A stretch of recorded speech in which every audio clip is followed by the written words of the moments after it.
Hello, everybody, and welcome to this episode of Astro and Tarot predictions for the month of April. I'm here with my lovely sister. I'm Julie from Maison Jupiter, and I'm here with Sophie. How are you, Sophie? Hey, I'm really good, and it's April. I cannot believe it went so fast. Where was all of this time? I don't know where it went. It just went away.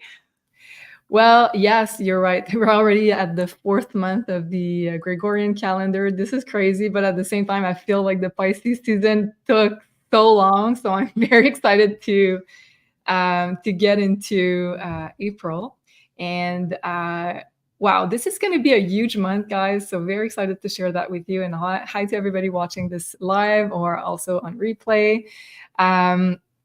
Let us know what you think, what you feel about April, because as we're filming this today, it is the equinox. So happy new year. Officially, the real new astrological year starts today.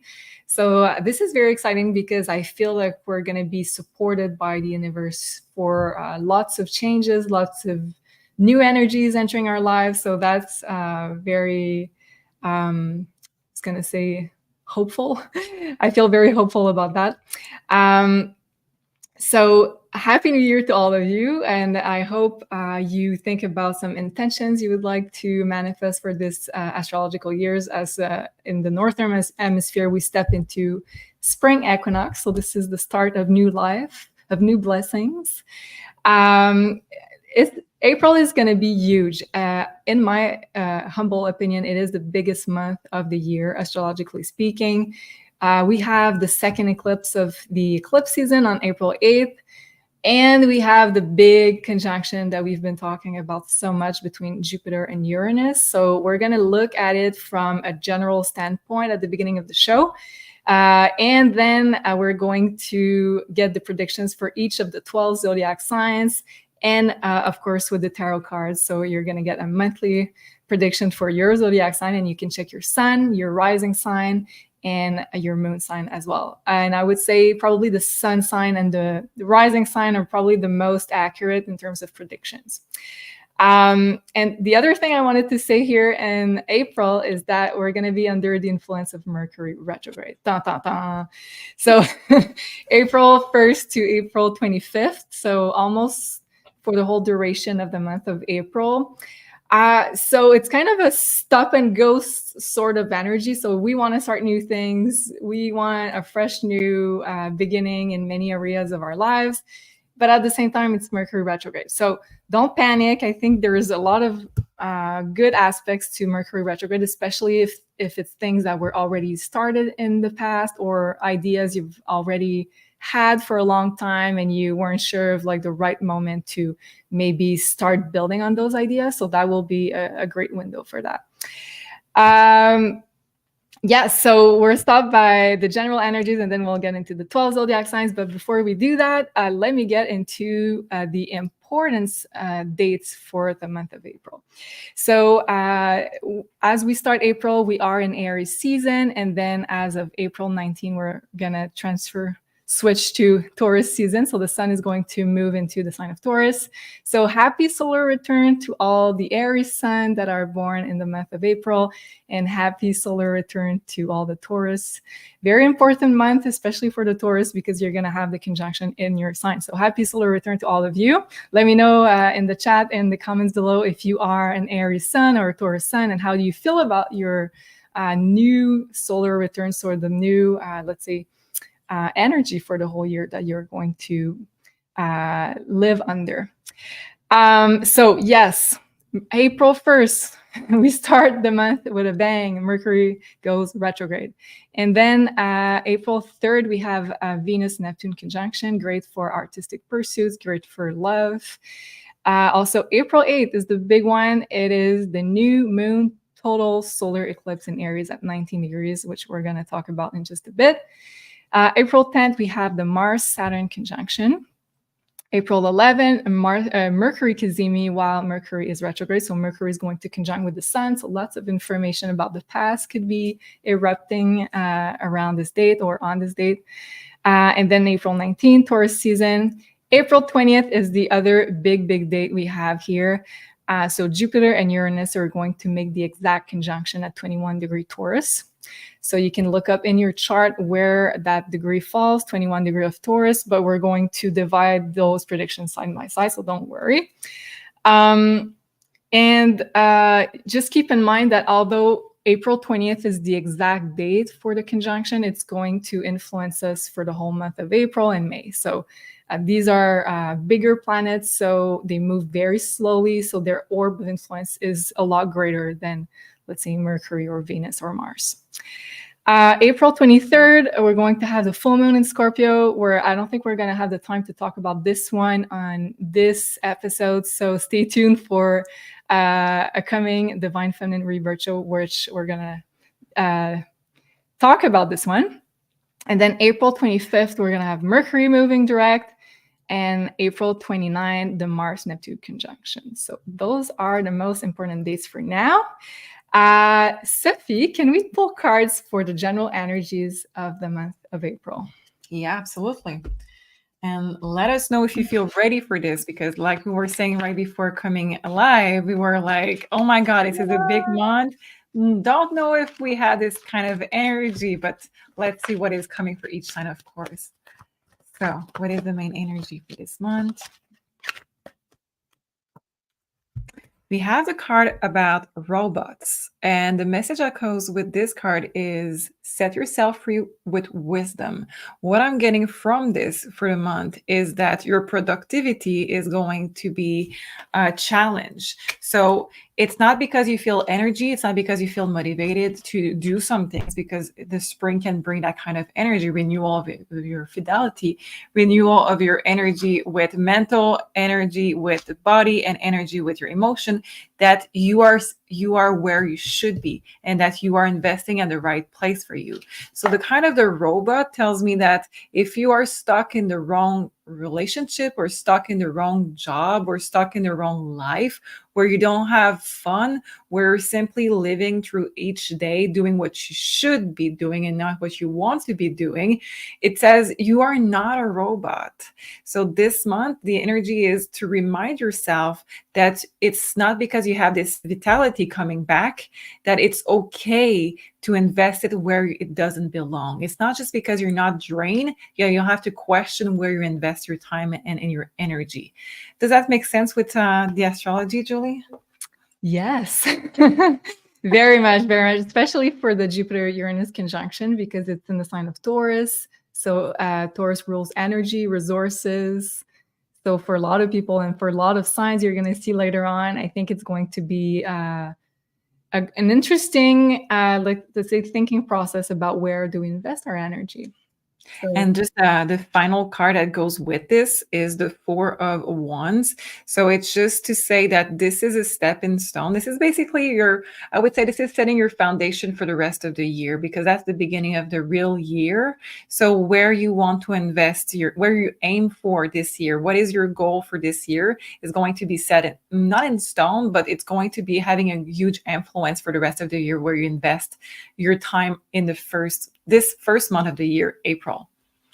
That makes a lot of sense, because when I looked at the April 8 eclipse, it's in the sign of Aries. So Aries is the sign of new beginnings, taking action into something new. It's a cardinal sign.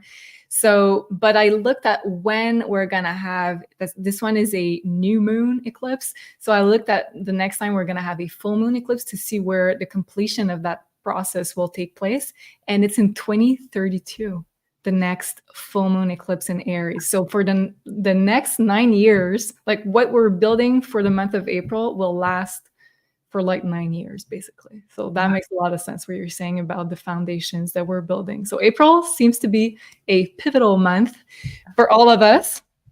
And thank you, Tim. Yes, don't forget to hit the like. Yes, thank you so much. It really helps us into supporting the content that we're creating here on the Maison Jupiter channel. And if you aren't subscribed already, please do so. And it really helps us. We really appreciate you being part of this amazing community. So this is the YouTube channel. And of course, all the likes also really helps us. If you could take a few seconds, we really appreciate it.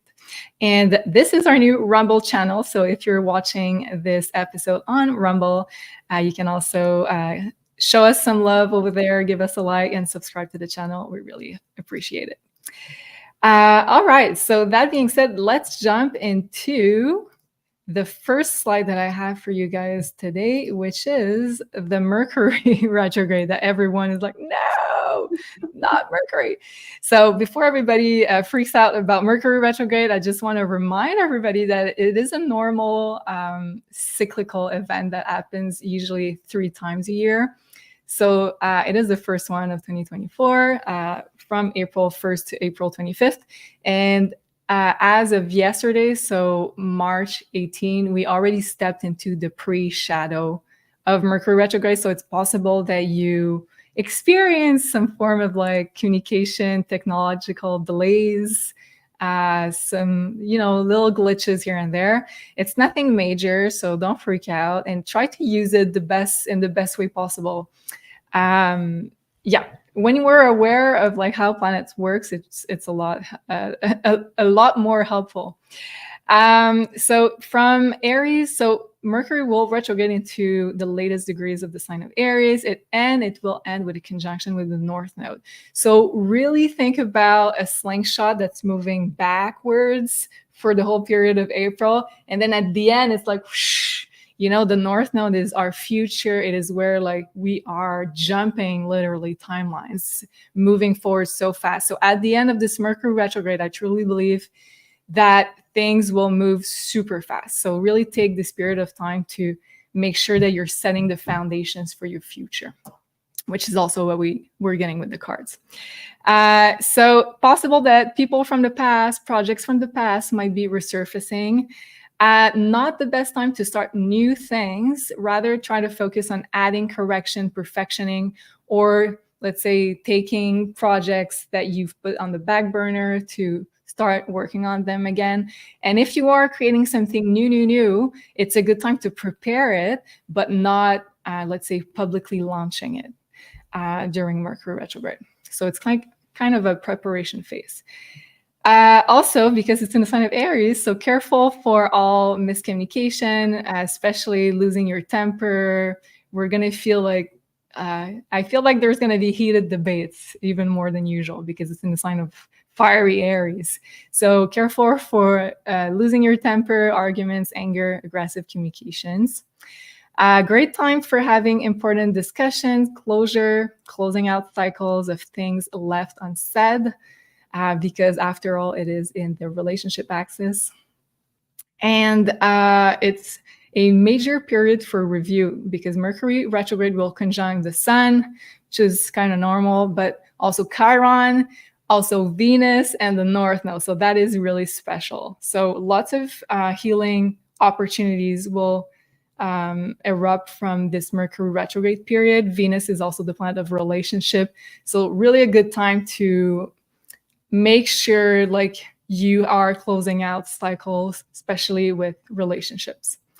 Also bringing resolution and unfinished conversation to light to be able to move forward and let the past behind at the end of April. Yes.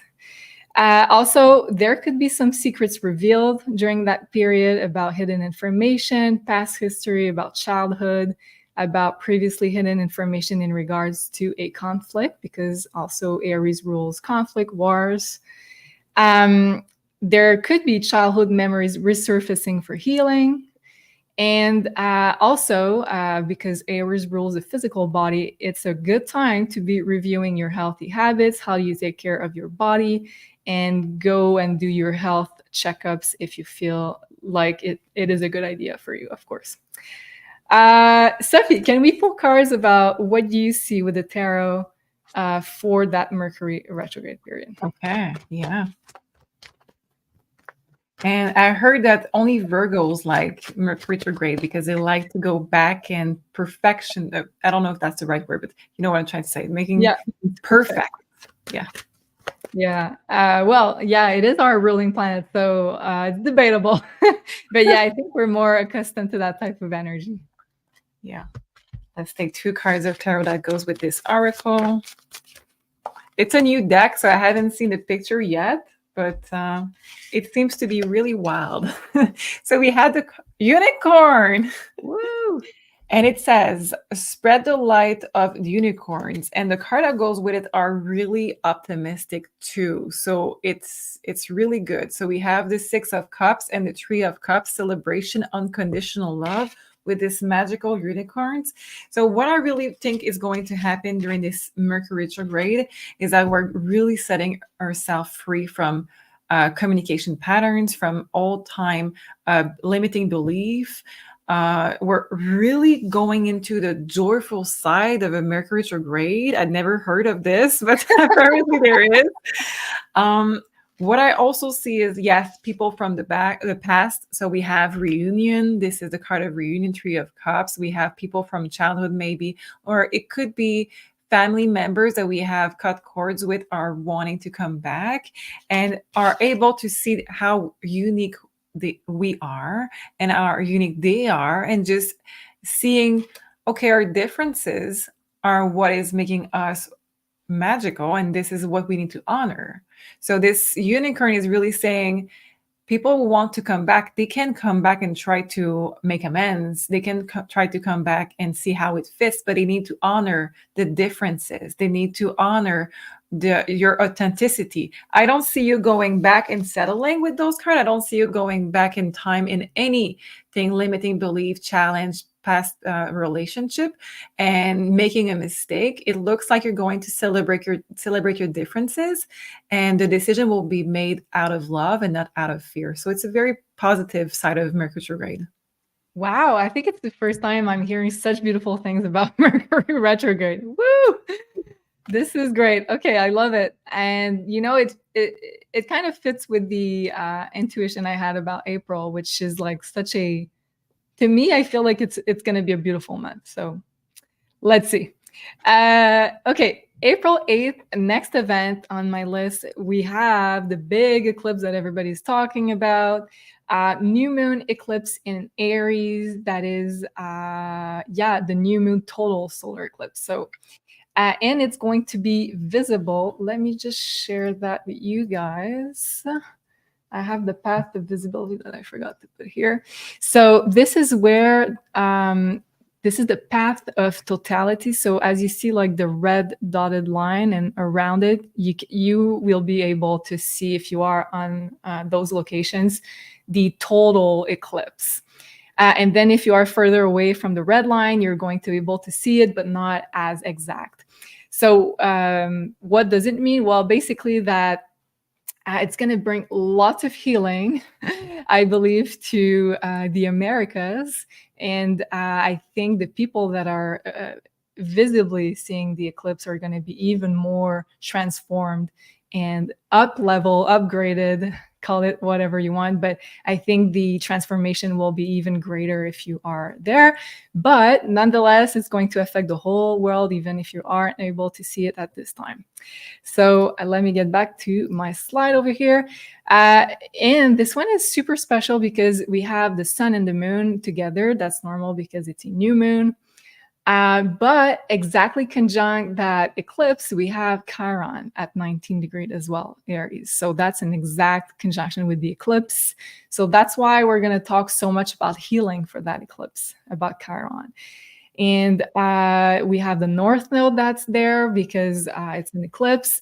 But North Node signals that it's going to be an eclipse that's going to, the changes that are occurring at that eclipse are going to allow us to move into the future version of ourselves. Aries is the embodiment, is the self. And Mercury is also there, not too far, 24 degrees, so 5 degrees away from that. So a big bunch of planets into the sign of Aries. So this is going to be a major, major event. We're already feeling the effects of the eclipse because we feel them about a month before and a month after. So you will probably see like big events in people's lives And especially also we had the one before, that's 2 weeks prior, which is on March 25th in a sign of Libra, in the opposing sign. So this is the relationship axis. So you're going to see probably lots of events talking about relationship, like people splitting up, people meeting new partners, collaborations ending, new collaborations forming. So you're going to see lots of developments in those areas.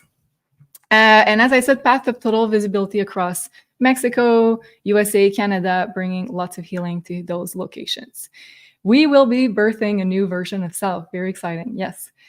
But that will likely trigger lots of physical healing to let go of past residual trauma stored in the body. So if you see, and I know, Sophie, you've been talking about that in your weekly predictions video, lots of people are sick right now. I believe it's also the effect of, yes, Pisces season, but also the effects of that eclipse that's triggering lots of internal transformation to be able to really transform at the moment of this eclipse.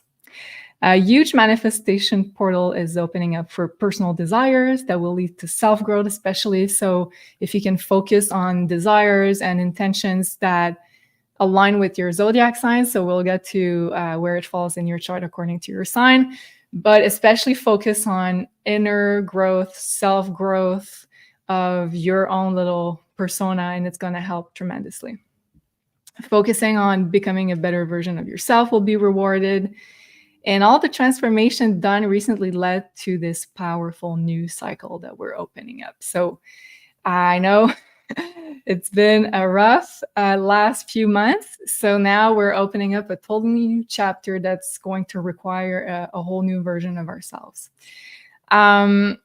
Also, it's going to support doing things differently, having a different approach, having a different perspective, up-leveling in many ways. We're going to be, well, the universe is going to require of us to up-level. Also, Aries is a sign of pioneering, exploring uncharted territories. So if you're thinking about doing things in a different way, exploring something totally new, it's the right moment. Also, becoming aware of self-sabotage patterns, negative inner voice, and healings. Lots of healing potential for that eclipse, especially that deals with the self. And because it's at a Libra degree, the opposing sign of Aries, we will be moving towards more individualization, leading to new relationship pathways. So relationship versus the self is going to be the core theme of the two eclipses. So changing ourselves and the relationship that will fit with that new version of ourselves, the ones that won't, upgrading dynamics of relationships. So all of that stuff is going to come to light. Also, there will be healing and communication with others while also standing your ground, because yes, the North Node is in Aries. So standing your ground is super important. Expressing your unicity, your uniqueness should be the center point. Your unicorn. That's so true. I forgot about the unicorn. Yes, exactly. So focus on being your own unicorn during this eclipse. Also, we will be liberating ourselves from karmic relationship patterns, codependency, and not that the relationships that do not honor the new you. So there will be transformation. Okay, the only, I would say, kind of difficult aspect to that eclipse is the ruler of this eclipse, Mars, which is in conjunction to Saturn in Pisces. So that can be challenging because those are the two malefics in astrology. So there will be challenges for sure, especially unconsciously, especially karmically. And also the actions taken at the moment of this eclipse will not necessarily manifest right away. So there will be delays. And Saturn talks about having a long-term plan, building structures for the future. So action taken will need to follow a long-term plan. We will have to have patience while waiting for the results. And this will impact wow, my words today, the next 9 years. So yes, take the time to build solid foundations. It's not the time to rush through anything, even though Aries likes to rush through. And this will anticipate the big conjunction. So anything that we start also sets the scene for abundance that could be gained during the next element that we're going to talk about. So, wow, thank you so much, Tim. Appreciate the support. I says, thank you, wonderful ladies. Thank you so much. I really appreciate you being here with us. And Sophie, can we pull cards for what you see with the cards for this eclipse? What do we need to know? What's the best guidance to approach it?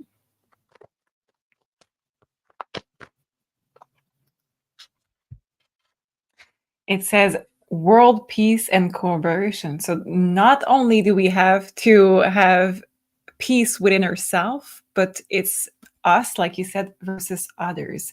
So it's world peace and cooperation. I don't know how you say that, but yeah, choose harmless and harmless less. I cannot speak today. That's Mercury. It's really yeah, it's already there. Let's blame Mercury. Yes, I'm blaming Mercury today. I am. Yeah, I can.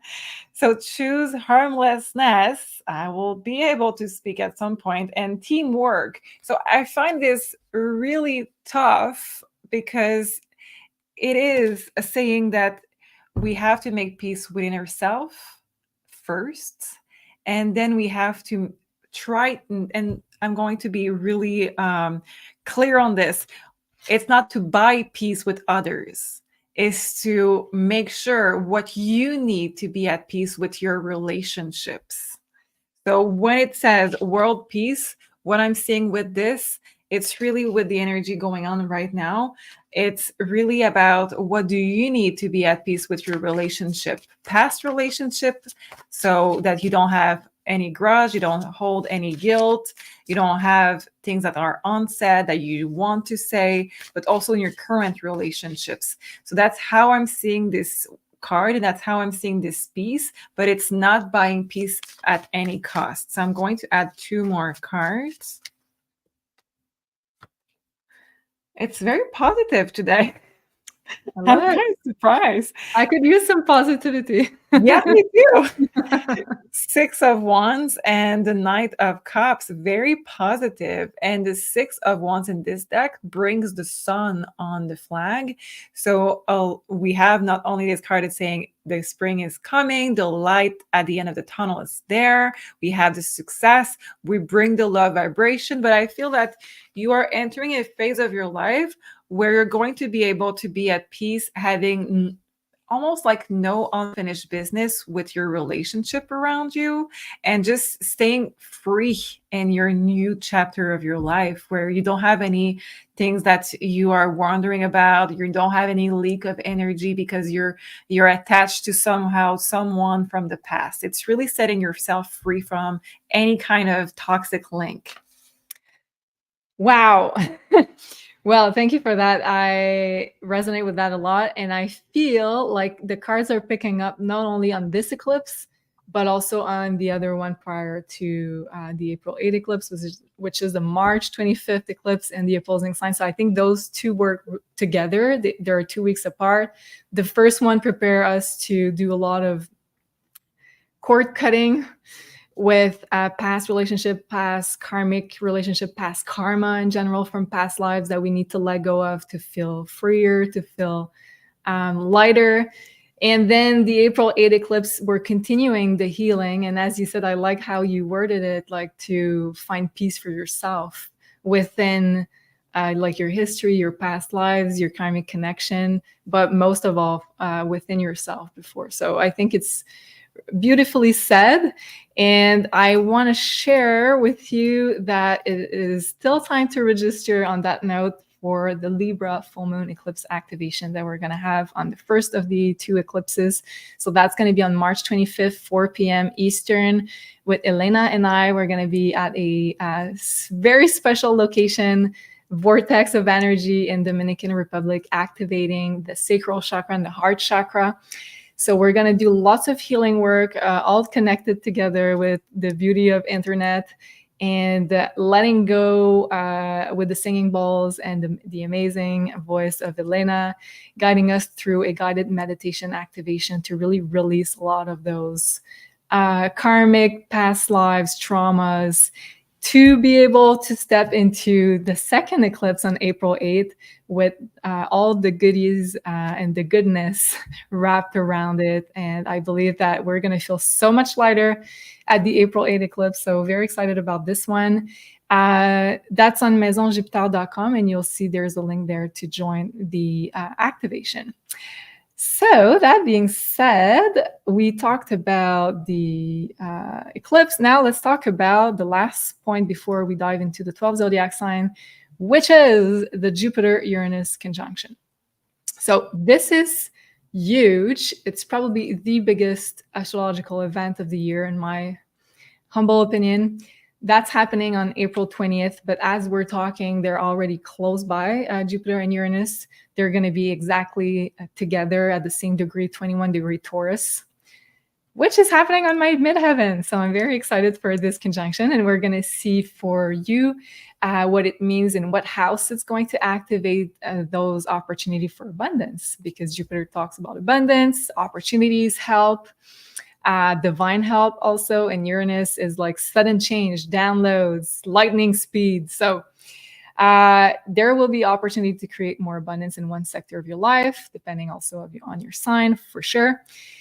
It's a great indicator for finding your soul tribe by sticking to your values and moving forward on your soul's journey. So if you remember, I think it was a month ago, we were talking, I can't remember exactly what new moon or full moon, but Jupiter was highly involved in the mix. And I said, we need to make choices aligned with our values, with our principles, and that's going to lead into this conjunction. So the choices that we made to remain true to ourselves, this is kind of the payoff energy of what we've been building and what we've been clearing in the last months, with like all the difficult hard work that I know lots of us have been going through.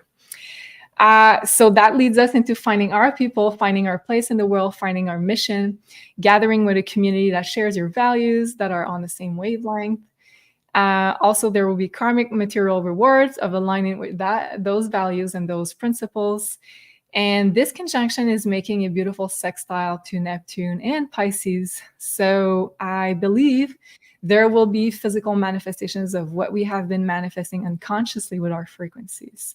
From the other side, while we've been trying to manifest with our energy, our frequencies, we know that it takes a while into manifesting in the 3D world. And I believe also it talks about help from our spirit team from the other side into having our wishes fulfilled, basically. Also, it's a great conjunction for learning new things, especially online. Uranus is new technologies, social media, internet. Also, starting a new discovery journey. It could be expanding your business, your finances with the help of new technology, Uranus, social media, internet again. Liberation of material constraints. And it's a good aspect to be freeing your mind, healing your relationship to material security, and viewing money in a totally new light, in a more spiritual manner of like being energy and being more open with what you have, what you give, what you share into the world with your mission. And as a tool also of maintaining your independence, because both Uranus and Jupiter are kind of very independent when it comes to what they want. So can we pull cards, Sophie? What do the cards have to say about this conjunction, specifically for the community watching the video? Yeah. Okay, so I will take two. The one I was underneath and the one that came up. So we have animals. It says honor the animal kingdom. So this is about our freedom. Like you said, it's about our independence. I see this as a freedom because animals don't respond to the same guidelines that we have to, and the same rules that we have to. And those animals are really our instinct, what we feel good to do, and remind ourselves that we are free right now.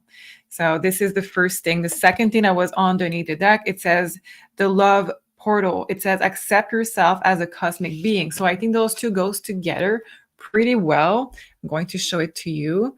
So those two are what I would say is coming up the most with this this astrological alignment, I'm seeing that we are reminded that we're not just human. And that came up also with the first card, the robot card.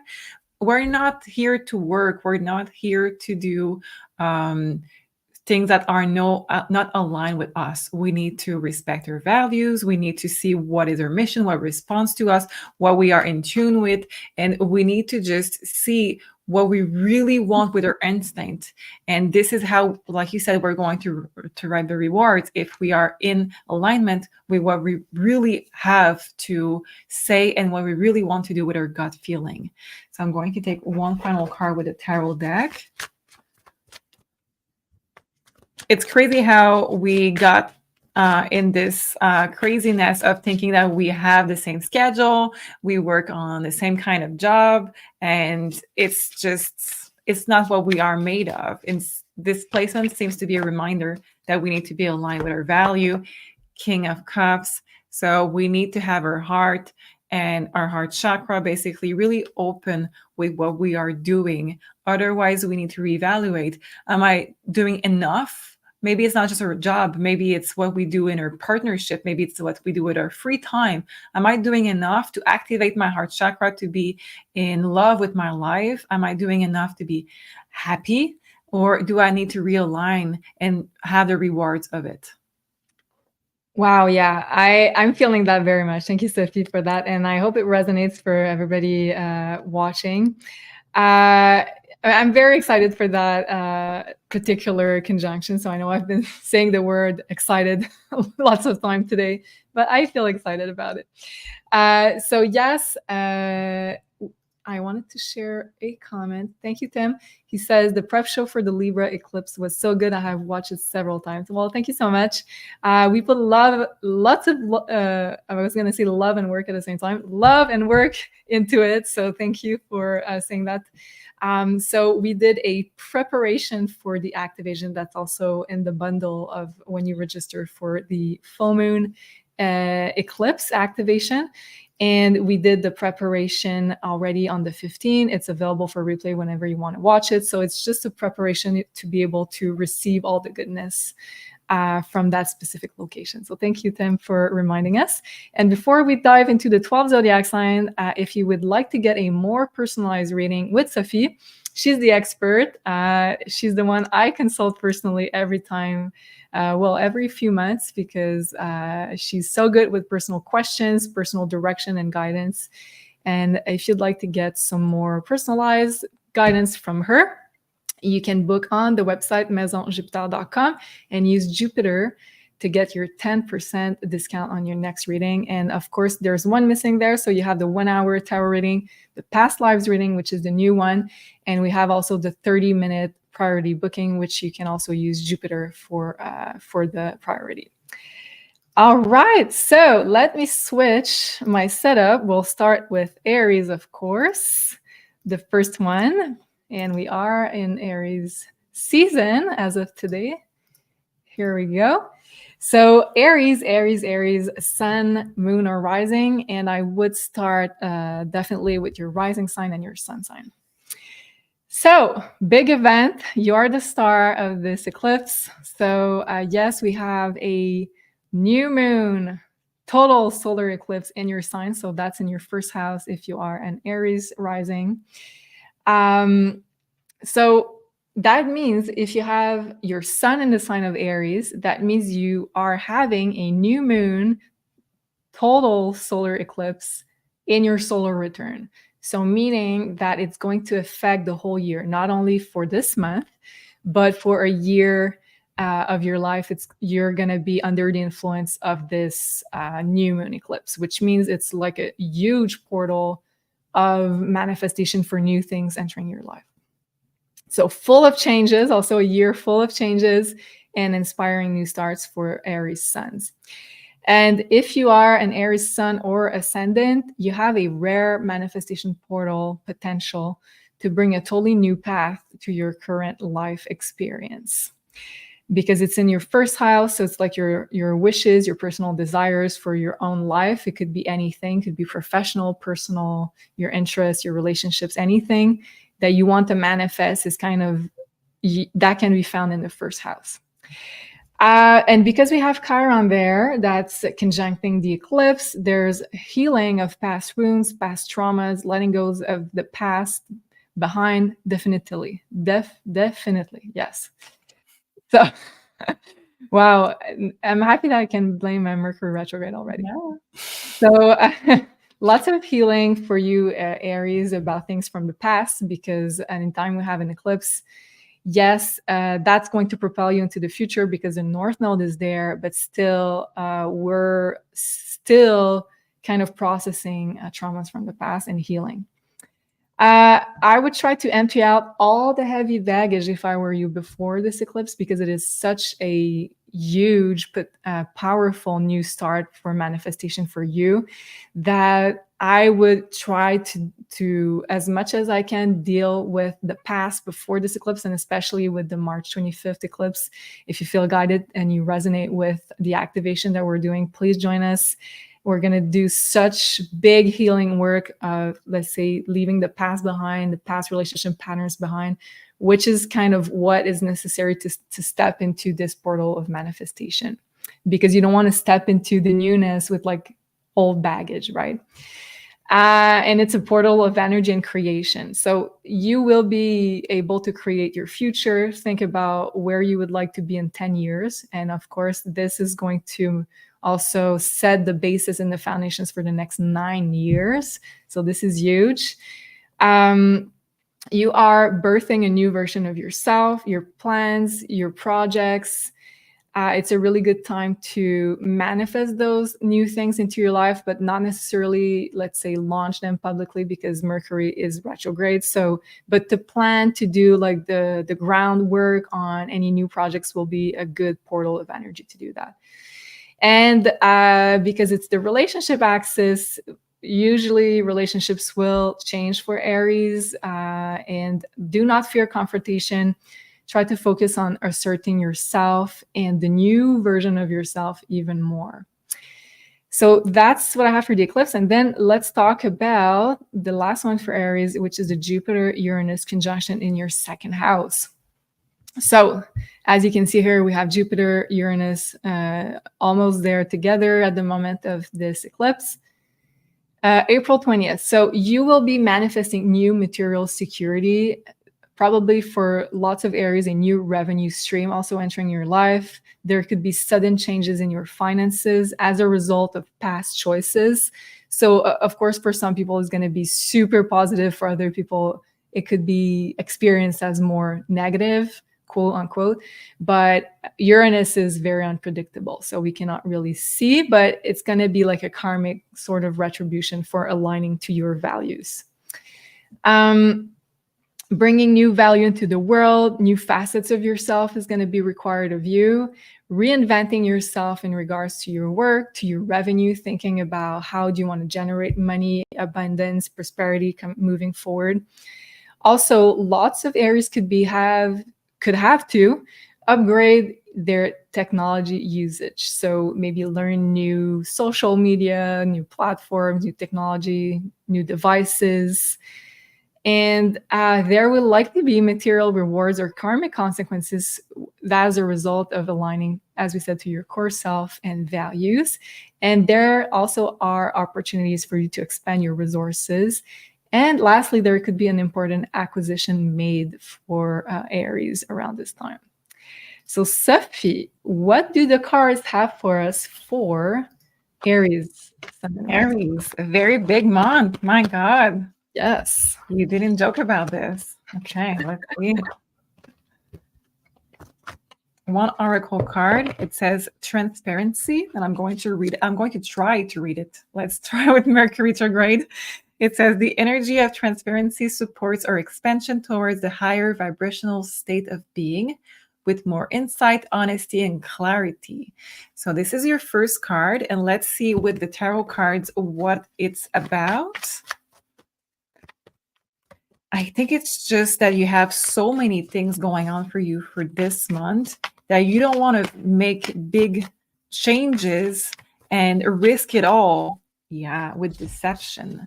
So with Mercury being retrograde, we have 7 of Swords, Deception card, and we have 6 of Pentacles.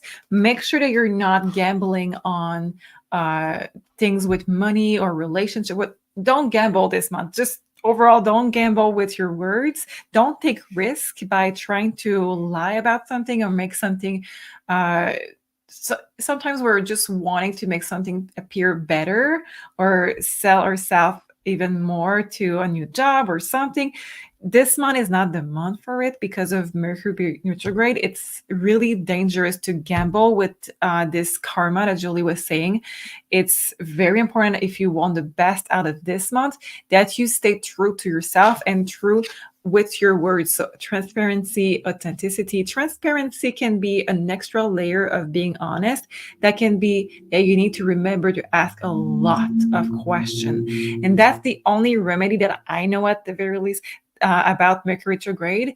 It's that if you have to make contracts, if you have to sign papers or buy something electronic during Mercury retrograde, which you're not supposed to, at the very least, if you have to, you need to ask tons of questions and do the most research possible. So that transparency card can explain that for Aries. There's a risk of deception if you buy something or you also believe someone without asking a lot of questions or doing research. And reverse also, if you try to lie, you're going to lose your gamble. Wow, I like that because Jupiter is also a gambling planet. So, and Uranus can be such a like a drastic decision. So I think it's a really good guidance that you just gave for all the Aries. Thank you, Sophie. Just to finish with this, as a very good point, if you are staying true, like I said, if you are transparent and honest, you are going to reap the reward of it. So it's not just about don't gamble. It's really about, if you gamble, you may lose a lot. But if you don't and you are transparent, it's going to pay off. It's really going to. Wow. Okay. I like that. Big month. And then we have also a big month for our next sign, which is Taurus, because the conjunction will be happening in your sign. So let me share my chart with you. So Taurus, Sun and Rising. Yes. So first of all, we'll start by talking about the eclipse. And as you see, there are a lot of planets and points involved in this eclipse. So, and that falls in your 12th house. So for Tauruses, this eclipse will feel highly karmic for you. So usually the eclipses are kind of sort of a Jesus take the wheel sort of energy, or let go and let God, choose the one you prefer. But for Tauruses, it's going to be even more felt like you need to release control, to let go of control and trust your team, trust the divine. The 12th house is kind of a very, very karmic house of like, we see the results of our unconscious, our past actions, our karma, all of that. So, but that being said, there will be a new start, because for everybody, there's going to be a new start somewhere. It's a new moon. But for you, it's going to be in regards to your spiritual journey. And also it could be artistic. The 12th house can be highly artistic as well. Lots of unconscious healing will take place. So 12th house can be during your sleep. It can be a very unconscious process of being worked on, upgraded, all of that. This is a great energy for people in the healing arts and who are doing spiritual work. I think those will be the people, and you guys will be the people benefiting the most from the energies of this eclipse.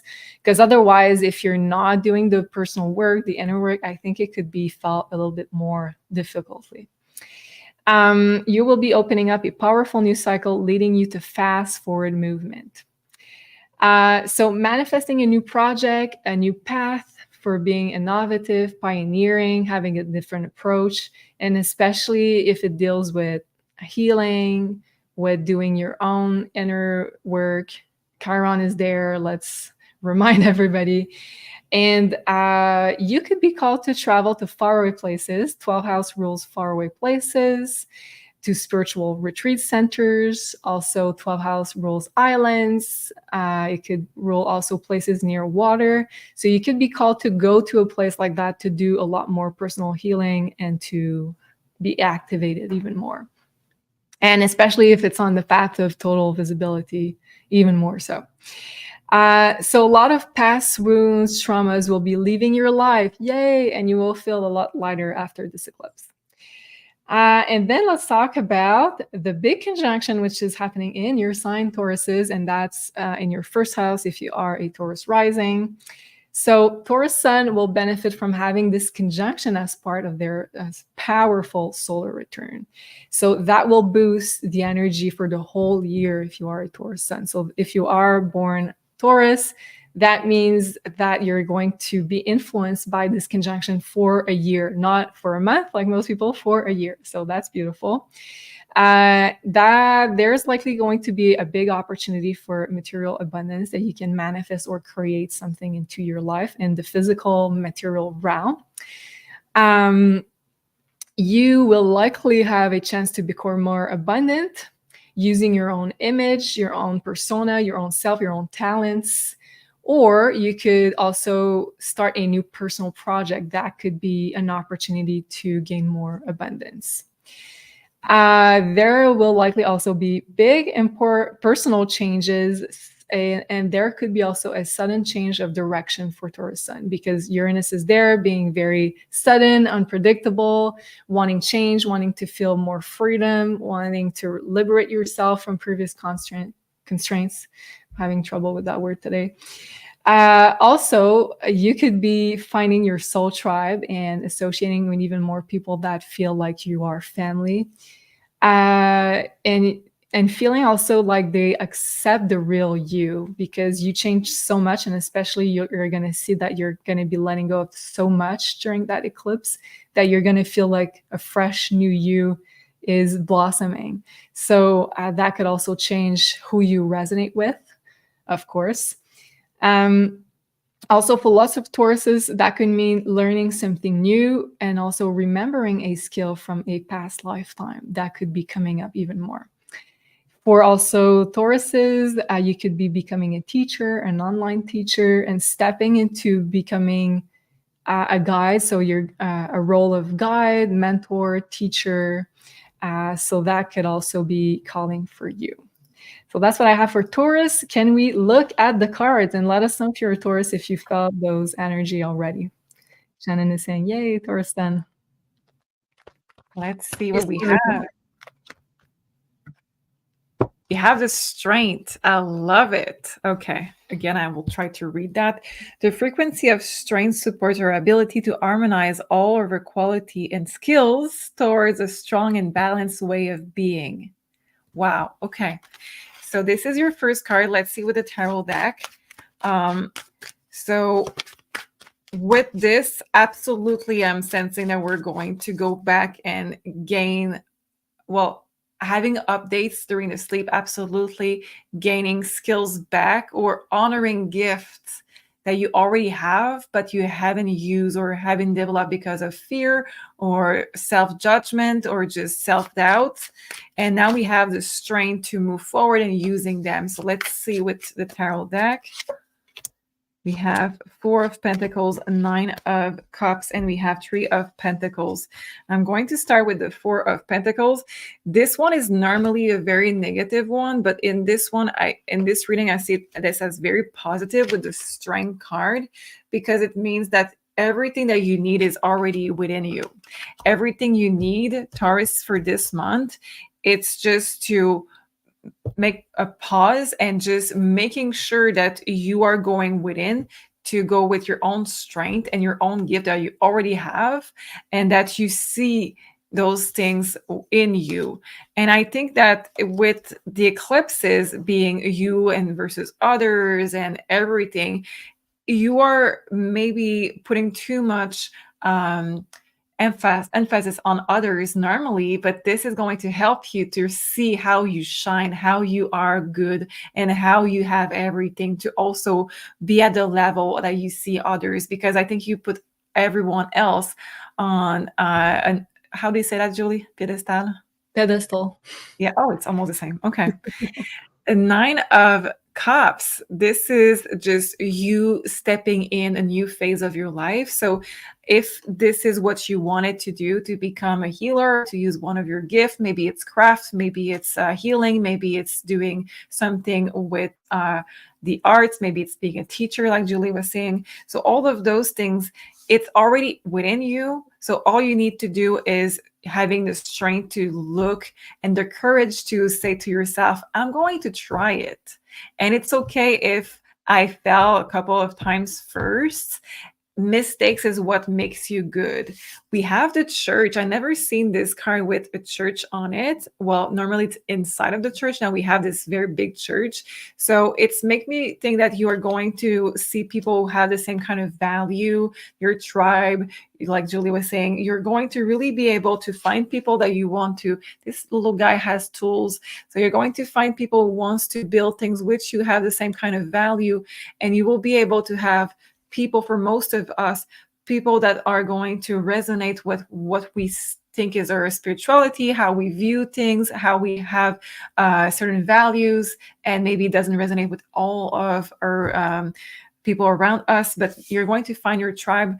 And because he has tools, that's make me think that you're going to maybe want to include either those tools in your business, or maybe even for some of you, start a project with other people that brings their own tools to your project and help you to grow. Wow, I love that. Thank you so much. Let us know if that resonates, if you are a Taurus sun or rising or moon even.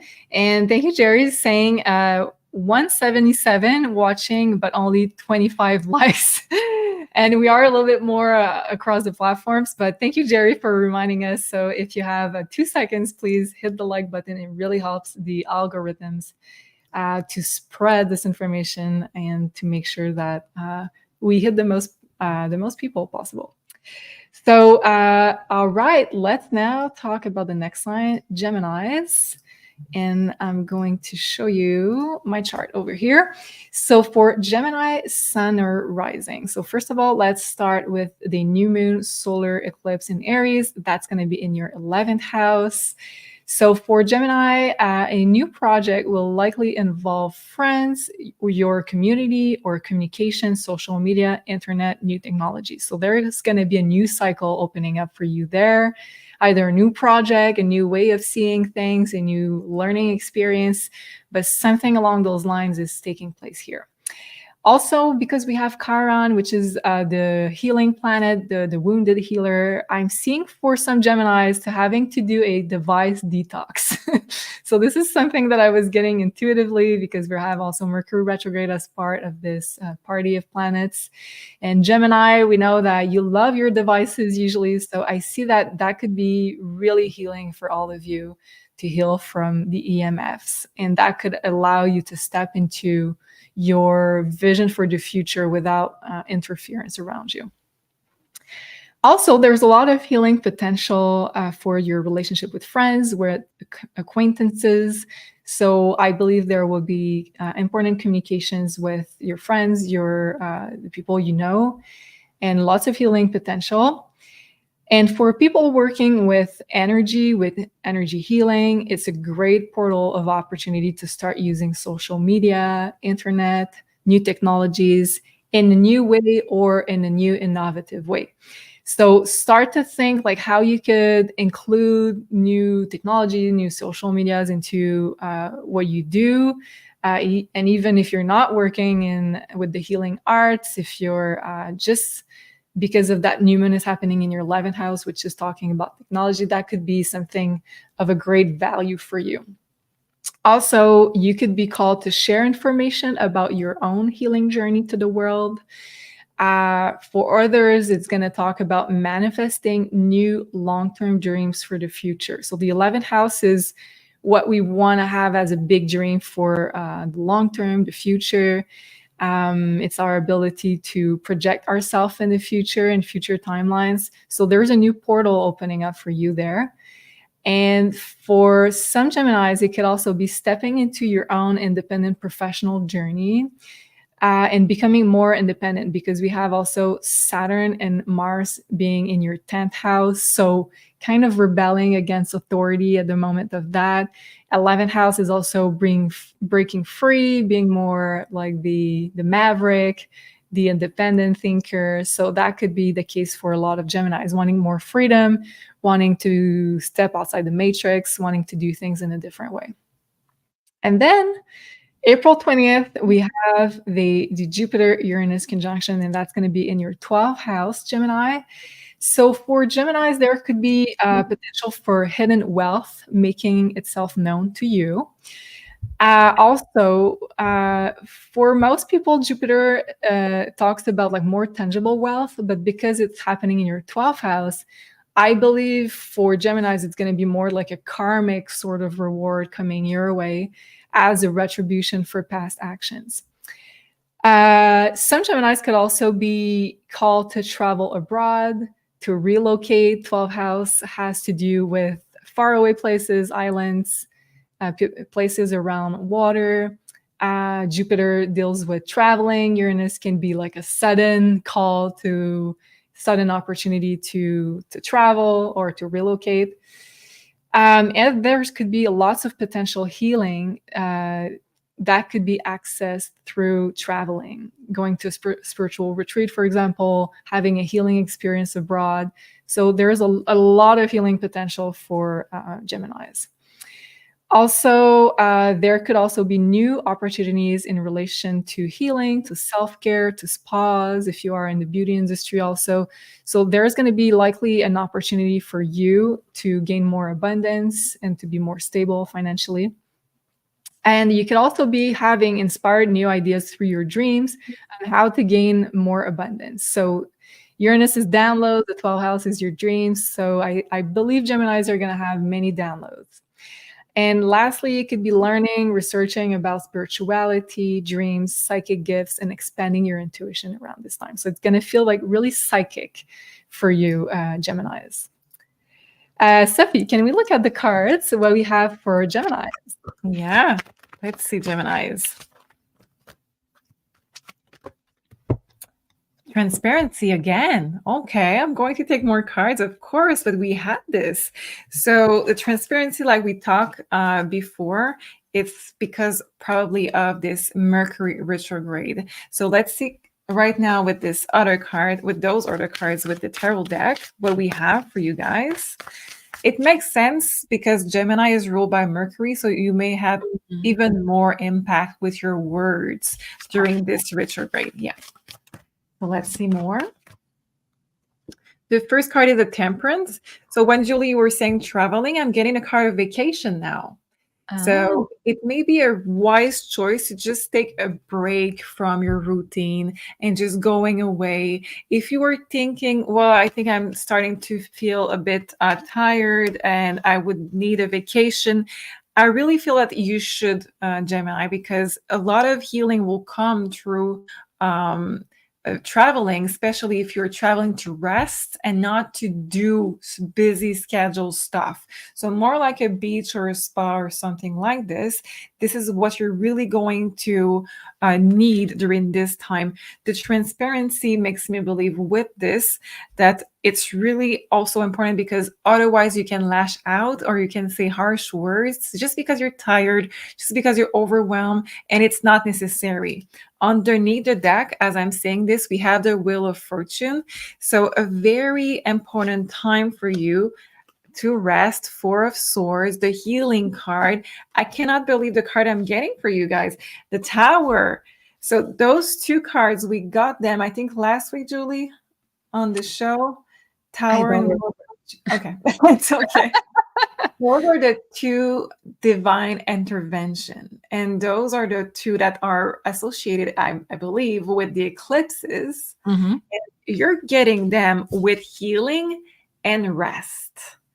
So it's an eclipse. I wish I was Gemini now. It's an eclipse that you're going to gain the most by relaxing and by traveling to a location where you can have some free time and it's not about doing stuff. It's really about resting. Your healing comes with doing nothing and let the universe take the wheel. So Jesus take the wheel, like you were saying.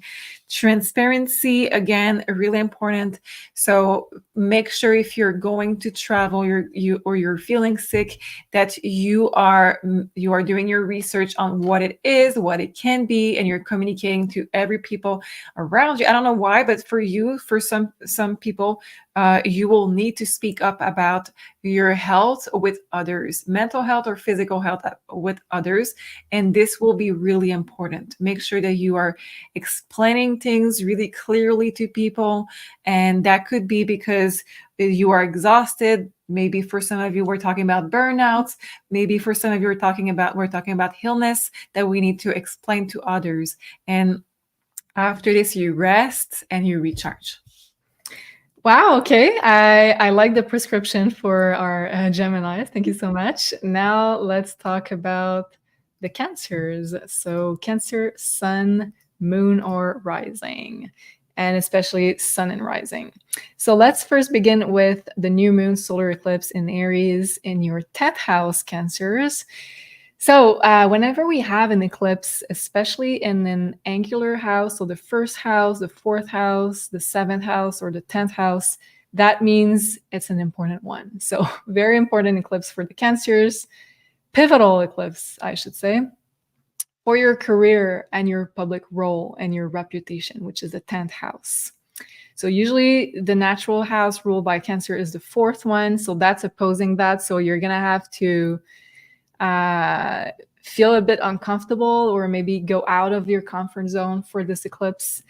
But you're going to have to shine in a public way. You're going to have to step up publicly to share more to the world of who you are, little Cancer. And usually typical Cancers, though, don't really like to get that much attention, but you're going to have to be under the spotlight.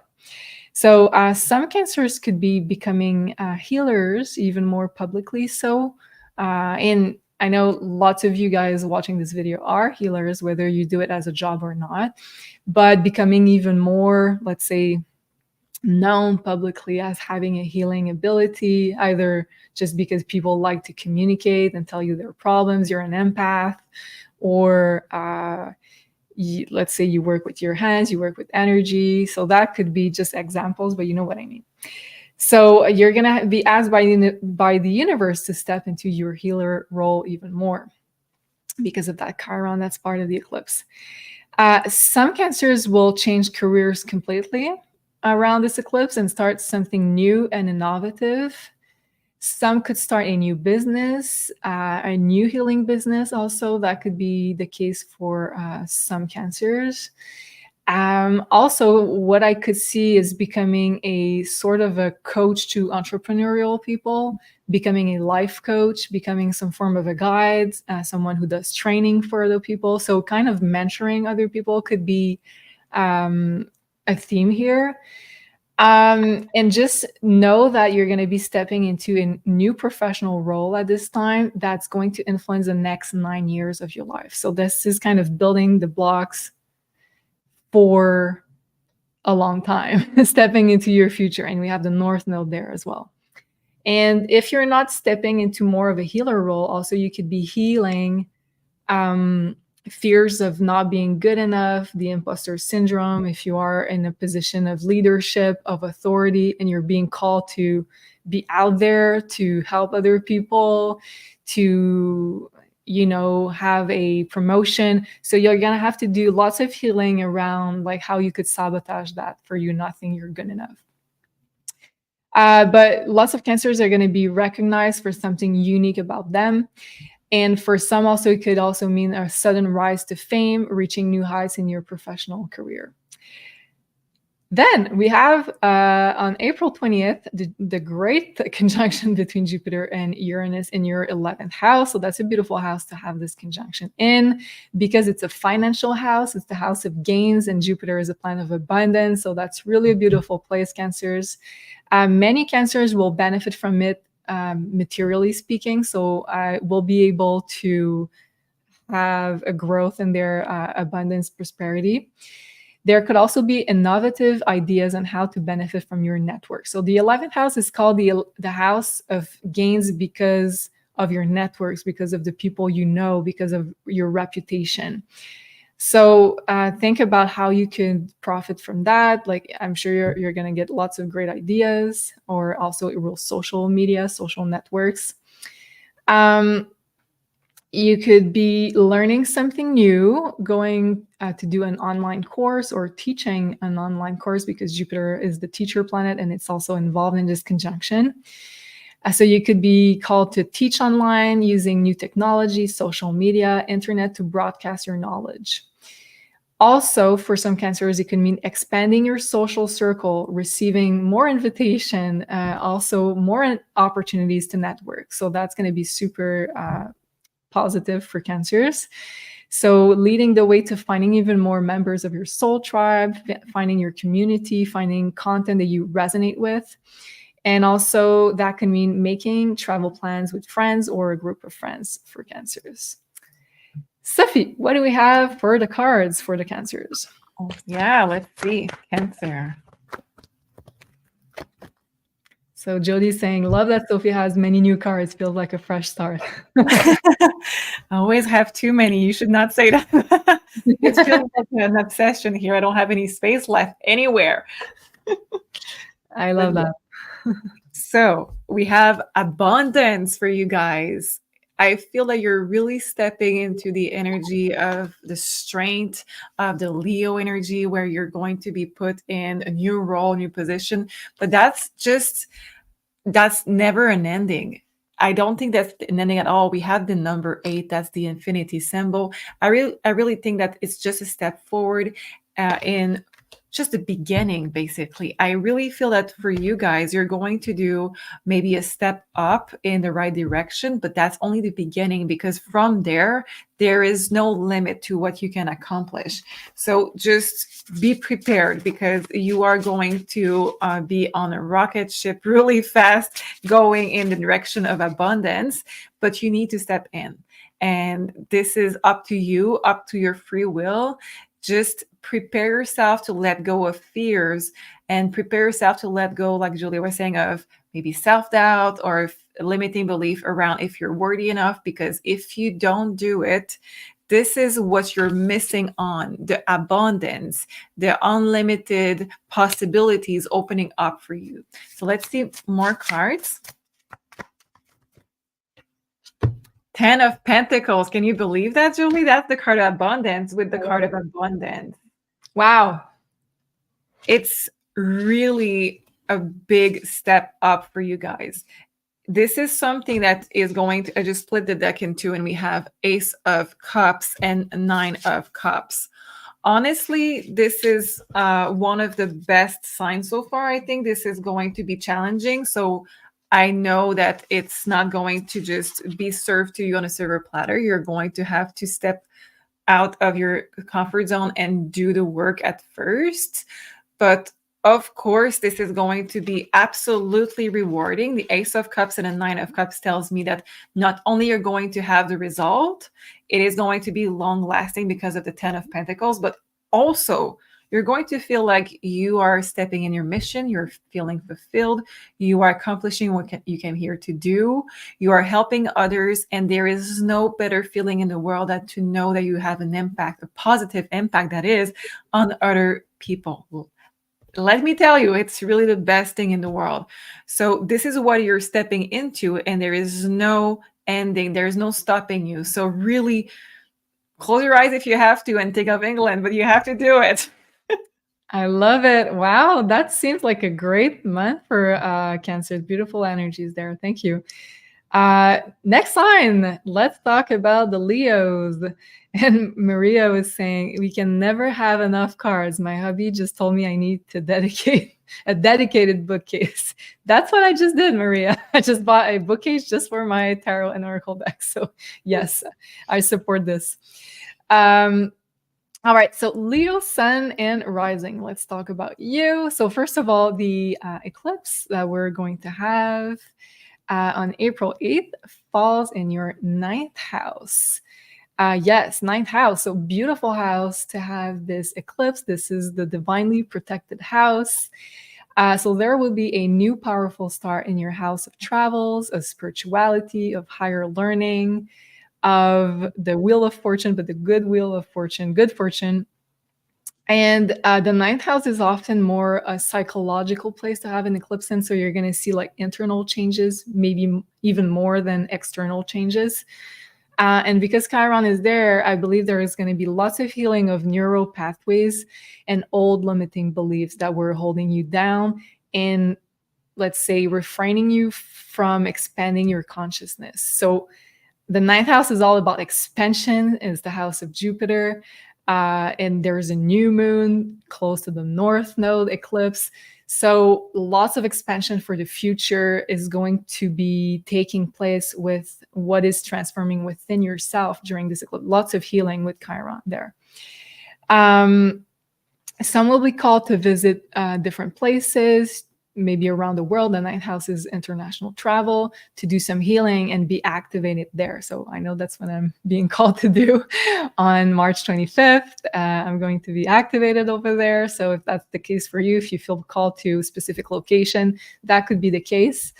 But your perspective is certainly changing, your perspective on life. And you are changing and getting ready for the major professional expansion, because Jupiter and Uranus will conjunct in your 10th house, and we'll talk about that in just a few seconds. So 10th house is your public role, your public life.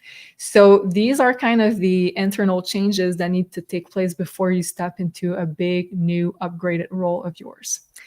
For some, there could be a new travel project or a new, let's say, project that you want to start within yourself that deals with spirituality, that deals with healing, that deals with liberating from mental beliefs.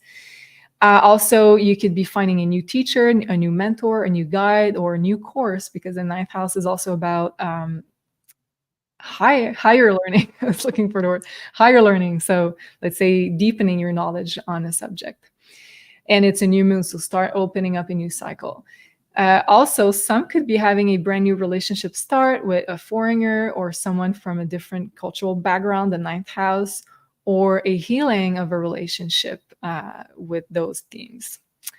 And then April 20th, we have Jupiter conjuncting in your 10th house. So that's huge because it is an angular house. So that means this will highly affect you, Leos, in a positive way. Yes, it's a major conjunction. For people in business, it could mean an expansion of your business, of your career. It could be an expansion also of your public role, being even more in the limelight and the spotlight. Jupiter is expanding energy.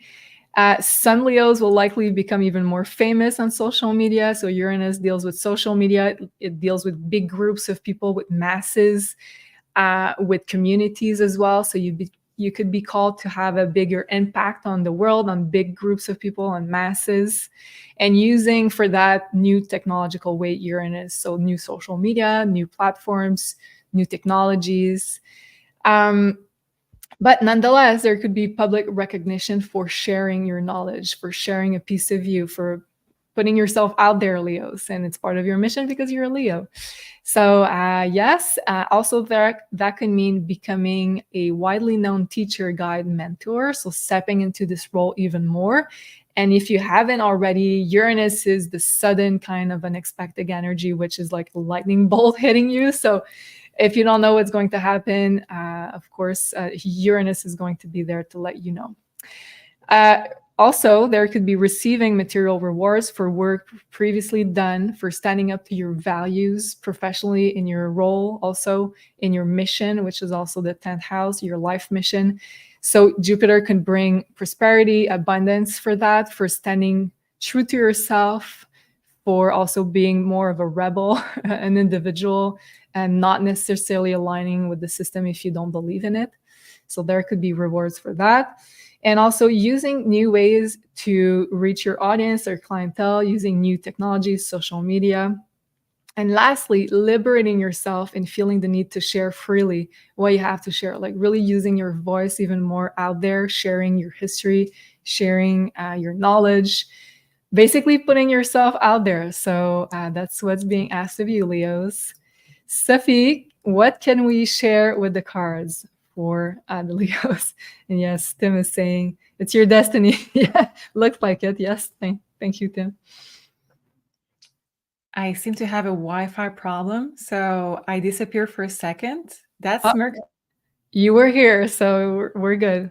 Oh, you seem to be in and out. Sophie, please come back. We'll wait just a few seconds to see if she comes back. If not, we'll carry on and we'll come back to Leos later on. All right. That being said, we'll wait for Sophie to come back to us. So we're already in that pre-shadow of Mercury retrograde, as you guys can see. And yeah. Laura, come back, Sophie. We love you. Yeah. Okay. In the meantime, I'll switch to Virgo and then we'll come back to the cards for Leo just after. All right. So Virgos. We'll give Sophie some time to come back to the studio. So for Virgos, let's start with the new moon solar eclipse in Aries, and that's going to be in your 8th house. And I believe she just came back, so maybe we'll, yay! I'm so sorry. I lost internet completely. No problem. And we'll do the cards for Leo, if you're okay with that. And in the meantime, thank you so much, Lorianne. Folks, please like, share, subscribe. It helps the lady get their cause out to the right listeners. Yes, thank you so much, Lorianne. And someone was telling me the other day, I need to say it more often because I don't think about saying that. And I know when I'm viewing a video, sometimes I don't think about liking it unless the person talks about it. So I will try to do it more often. And I might be a little bit annoying, but I will talk about it. Thank you, Lorianne. So Leos, what can the cards tell us for April? Divine masculine. That's interesting. It says the frequency of the divine masculine support or active, focus, and strong side. Oh, another word. Okay, let me try. Making it easy. I will say that this way. Making it easy to transform your dream into form. So this is your card for the month, Leo. And let's see with the tarot cards. King of Pentacles. Wow. Very masculine energy. So we are getting into action-oriented you're going into action to get your dream on the fast track. And you're putting abundance also into your reality. It's really positive, but it needs to be through your own action. So it's not that much about external factor. It is more about you really doing the work. So it is about you believing in yourself. It is about using internet Knight of Swords to communicate with community, to also use your own body to go physically to places like you were saying, to activate yourself. So it's very embodying and creating action so you can have this action in your life. Let's see more with this. We have the Magician. Exactly. So you are creating your reality. You are really creating the best version possible, but it's not through vision. It's not through the feminine side of vision and imagining things and vision board and things like that. It's really about the masculine side of creation and the masculine side of manifesting. So this is more about, I'm doing step by step in the right direction, the right things to do so I can go towards my goal.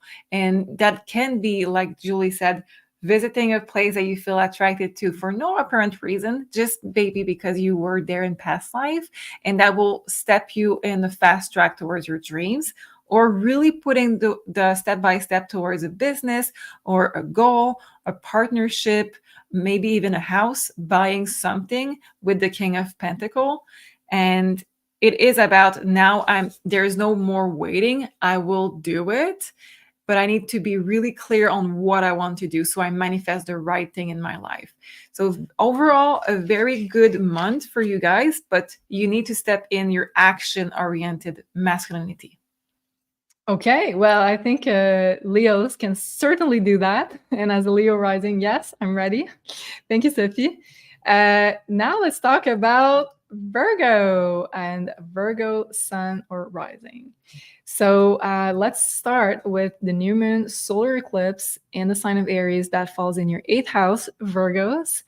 So 8th house is a more difficult house. Let's not lie about it. It's the house of deep transformation, of trauma, of shadow work, of intimacy, of also mutual finances. But on the more like psychological level, it deals with like death and rebirth, internal death and rebirth. So major healing for you, Virgos, especially with past relationships, with karmic relationships, because this eclipse is at a Libra degree and we have Chiron there. So it's kind of a double whammy with the theme healing. And especially, and we have also the nodes in the relationship axis. So we are healing major past relationship patterns, past relationship contracts with people to like leave a huge weight behind. So cutting cords with past partners, taking a leap of faith with new ones could be themes coming up also as we are getting rid of like the dead weight. Also, we can enter into new spaces to open up to new experiences, sharing like parts of ourselves with new people. So the 8th house is like merging with one another, but there needs to be a work of like letting the past go before we can do that. Also, there could be a theme coming up about healing sexual energy, healing intimacy related traumas, healing maybe the wounds that we carry that doesn't allow us to share like an intimate connection with someone or to merge our resources with someone, which is also the 8th house. To trust someone. So healing everything that doesn't allow you to trust the other person, basically. Also, talking could be a really great therapy. We have Mercury as part of this eclipse, and it's going to be retrograde. So having also closure conversations about stuff that happened that allows you to have a fresh new start afterwards. Talking to a trusted friend, which is also Mercury, it rules friends. It could also be talking to a therapist if you feel guided to do so. That can greatly help, let's say, transform and transcend the trauma and the healing process. As well as doing this shadow work, Virgos, you are also healing your shared finances area of your life. So healing how you receive abundance, how you receive prosperity. And you could have like a karmic return on that as you're doing the work for receiving, for opening the space up also for karma to readjust itself with mutual finances. You could be also starting a new mutual project where you have to pull your resources together with another, merging with another. That could also be merging resources together. For example, you have a new partner in your life, or if you have a collaboration. And also, I want to say that contracts will greatly help with that process, not necessarily written contracts, but also having a verbal agreement, a clear agreement of what you want to share with someone, because the ruler of this eclipse will conjunct Saturn in your 7th house. So Saturn likes contracts. It likes clarity within an exchange with someone. And the healing work that you're being guided to do at this time will propel you into a much more abundant future. So, as I'm saying that because it's going to kind of lay the groundwork for the huge conjunction that's happening in the beautiful house, which is the 9th house. So Jupiter and Uranus will conjunct on April 20th, exactly where we're going to feel that for April and May, in your 9th house. So Jupiter naturally rule your 9th house. So that's a really beautiful place to have the beautiful energy of Jupiter. It's very expansive. It's very lucky. So it's like the most lucky place to have this conjunction in. It's expanding your luck, and it's also allowing you to receive blessing effortlessly. So beautiful. Also, there could be, because Uranus is involved, sudden changes. It's kind of the Wheel of Fortune aspect or card that brings you beautiful surprises. So because it's the ninth house, you're kind of divinely protected around that time. So I think it's probably going to be positive stuff. But Uranus, we never know. That's very unexpected. So for Virgos, it can also be talking about traveling, expanding your consciousness, feeling free, feeling like you can be yourself, feeling like an expansion of your consciousness. Also, there could be opportunities for abundance and for growth coming from abroad or from an international clientele. Some Virgos could also be relocating abroad or thinking about relocating because Jupiter rules your fourth house of place of living. For other Virgos, it could talk about teaching, online teaching, especially because we're talking about Uranus here. That could bring some more abundance. For other Virgos, if you think about starting a new course, higher learning, an online course, that could be super beneficial for your future abundance as well. And something that you wish for a long time, I believe, is coming, because the ninth house is kind of the house of wishes fulfilled. So can you tell us if I'm right with the cards? I hope you're right, because that sounds like Christmas and I love it. I love it too. Thank you so much, Ronnie. Really appreciate your support.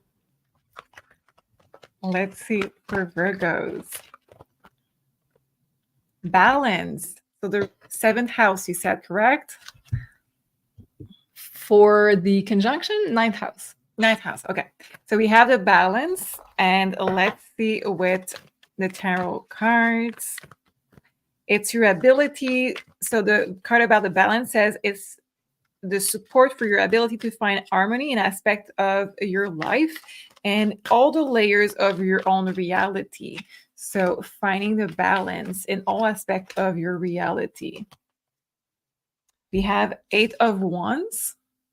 We have a Queen of Wands, and we have Page of Swords. So this is the contract that you were talking about. I'm really sensing that a lot of Virgo will have opportunity to put something on paper, and that could be a contract, a new job, a business. That could be also an opportunity to buy something that needs something in writing. That could be a marriage. That could be a divorce. That could be something that you want to put on paper that is going to be significant, that you're going to be happy about, because it brings balance into your life. And this is something that is going to make your life easier and make your life flow. So I see the balance. I'm seeing the Eight of Wands, which is, for me in this reading, really the flow, the vitality, where before you may have felt stuck or even going reverse sometimes. Now this flow of opportunity going your way. You're not going to be held back by life putting obstacles in your way. You're not going to have, Julie, you're going to like this reference, bananas being put on your way. Mario Kart reference. Mario Kart reference for you, Julie. My favorite Virgo. So you're not going to have this anymore. You're just going to be free. And for a lot of you, it seems that you have tons of energy and project. You were just stopped by lots of things and from many places, and now it's being freed. Also, it seems that you have your voice that needs to be heard. So like you were saying, teaching, it's really showing up. That doesn't need to be for everyone on the public eye. Maybe you're going to teach children around you. You're going to teach even elderly in your neighborhood. I don't know, but there's going to be something that you're going to pass your knowledge on, and it's really, really positive. So overall, very positive energy, and very connected. I feel with I think it's a reconnection with Earth, because I feel like Virgos were disconnected for a moment. Well, yeah, there were a lot of changes. Yeah, that could be unsettling for a while. Thank you so much, Sophia. I love that. Now let's move into Libra. So for Libra, Sun, let me change my chart here. Sun, rising, or moon, and especially for Sun and rising. So for Libras, we have, first of all, the new moon solar eclipse in Aries on April 8th, and that's falling in your 7th house. So Libras, you're one of the big targeted signs for the month, especially for the eclipse, because as you know, the South Node is in your sign. So that means that the eclipses will happen in your sign and in your opposing sign for until the end of the year. So that means like the spotlight of big internal transformation is on you, Libra. And this eclipse is in your opposing sign. So that means it falls in your 7th house of relationship. And that's the house naturally ruled by Libra. So that being said, some relationships for you Libras will likely exit your life at this point, while some others can be birthed at the time. So this is a new moon. So that means that a new cycle opens up in your relationship sector. So there will be likely new collaboration, new partnerships, new maybe romantic relationship if you're open to that, or just a new phase in your existing relationship. So there's newness coming here, but because we have the South Node there in your sign, that means that some relationships also are exiting your life. So there's a lot of movement there. And for most Libra, I believe that changes in a relationship will likely involve healing of the past, because the eclipses deal a lot with karma. And I know this eclipse is conjuncting the North Node, so usually kind of talks about the future, what we're building for the future. But because the South Node is in your sign, first of all, before we can step into the future, we need to heal the past. We need to heal our past lives, our past karmic contracts and relationships. So that is a theme that highly comes up for everyone, but especially for Libras and Aries. There could be a new project with a collaboration here. The 7th house is something you do with a collaborator. Also, I can see that some Libras could be guided to do some one-on-one consultation work, helping other people, helping heal other people. Chiron is there. Some could be launching a new business also with a partner because it's in your 7th house, or a business that deals with a clientele, with clients. It's the 7th house also. But that being said, Mercury is retrograde, so try to lay the groundwork at the moment of this eclipse. But I would do the public launch personally after Mercury goes direct at the end of the month. And then we're going to have on April 20th, the Jupiter-Uranus conjunction in your 8th house.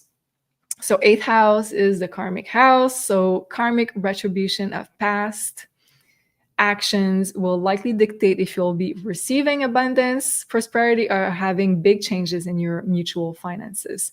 So there could be either some, let's say, money leaving your pocket and money entering your life. I don't want to sound, let's say, how do we say that? Like I'm prophetizing bad stuff, but I just want to be very true and real, because the 8th house could be going both ways depending on the karma that you've accumulated. But hopefully it's going to be receiving abundance and prosperity for you Libras. So I believe that some Libras could be guided at the moment from their guides to become more financially independent, and this conjunction could bring some karmic lessons around the theme of becoming financially independent.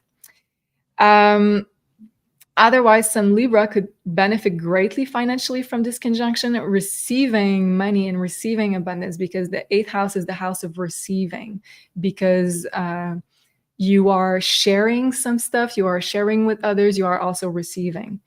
So that could be also money from the government, that could be from institutions. Let's hope for you, you're lucky enough for that. And for other Libras, it could mean diving deep into esoteric art. It could be diving deep into tarot, astrology, learning new stuff, deepening your knowledge about those arts, and also creating space to receive some more blessings, being open to receiving.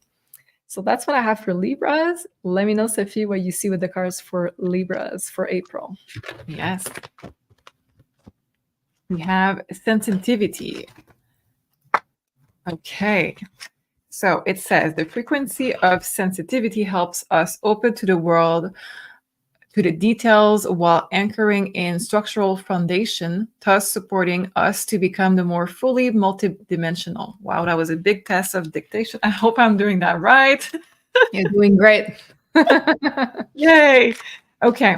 So how does it relate to you guys? So we know that you have this big challenge with this. Well, being a Libra is a big challenge because it's you versus others, you with your relationship with others, and it's always keeping the balance. So I heard it while you were talking, Julie, the balance with business with others and also finding your independence and this sensibility, this sense of the details while you are anchoring. It's like they're asking you to watch every angle of the situation while you are also staying in the 3D and at the same time being excited and seeing the future.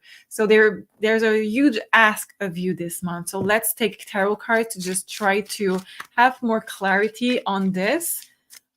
But if you need to slow down this month, I think that's what you will have to do to just make sure you are doing the right steps and making sure you are also entering in contract with people that really resonate with you.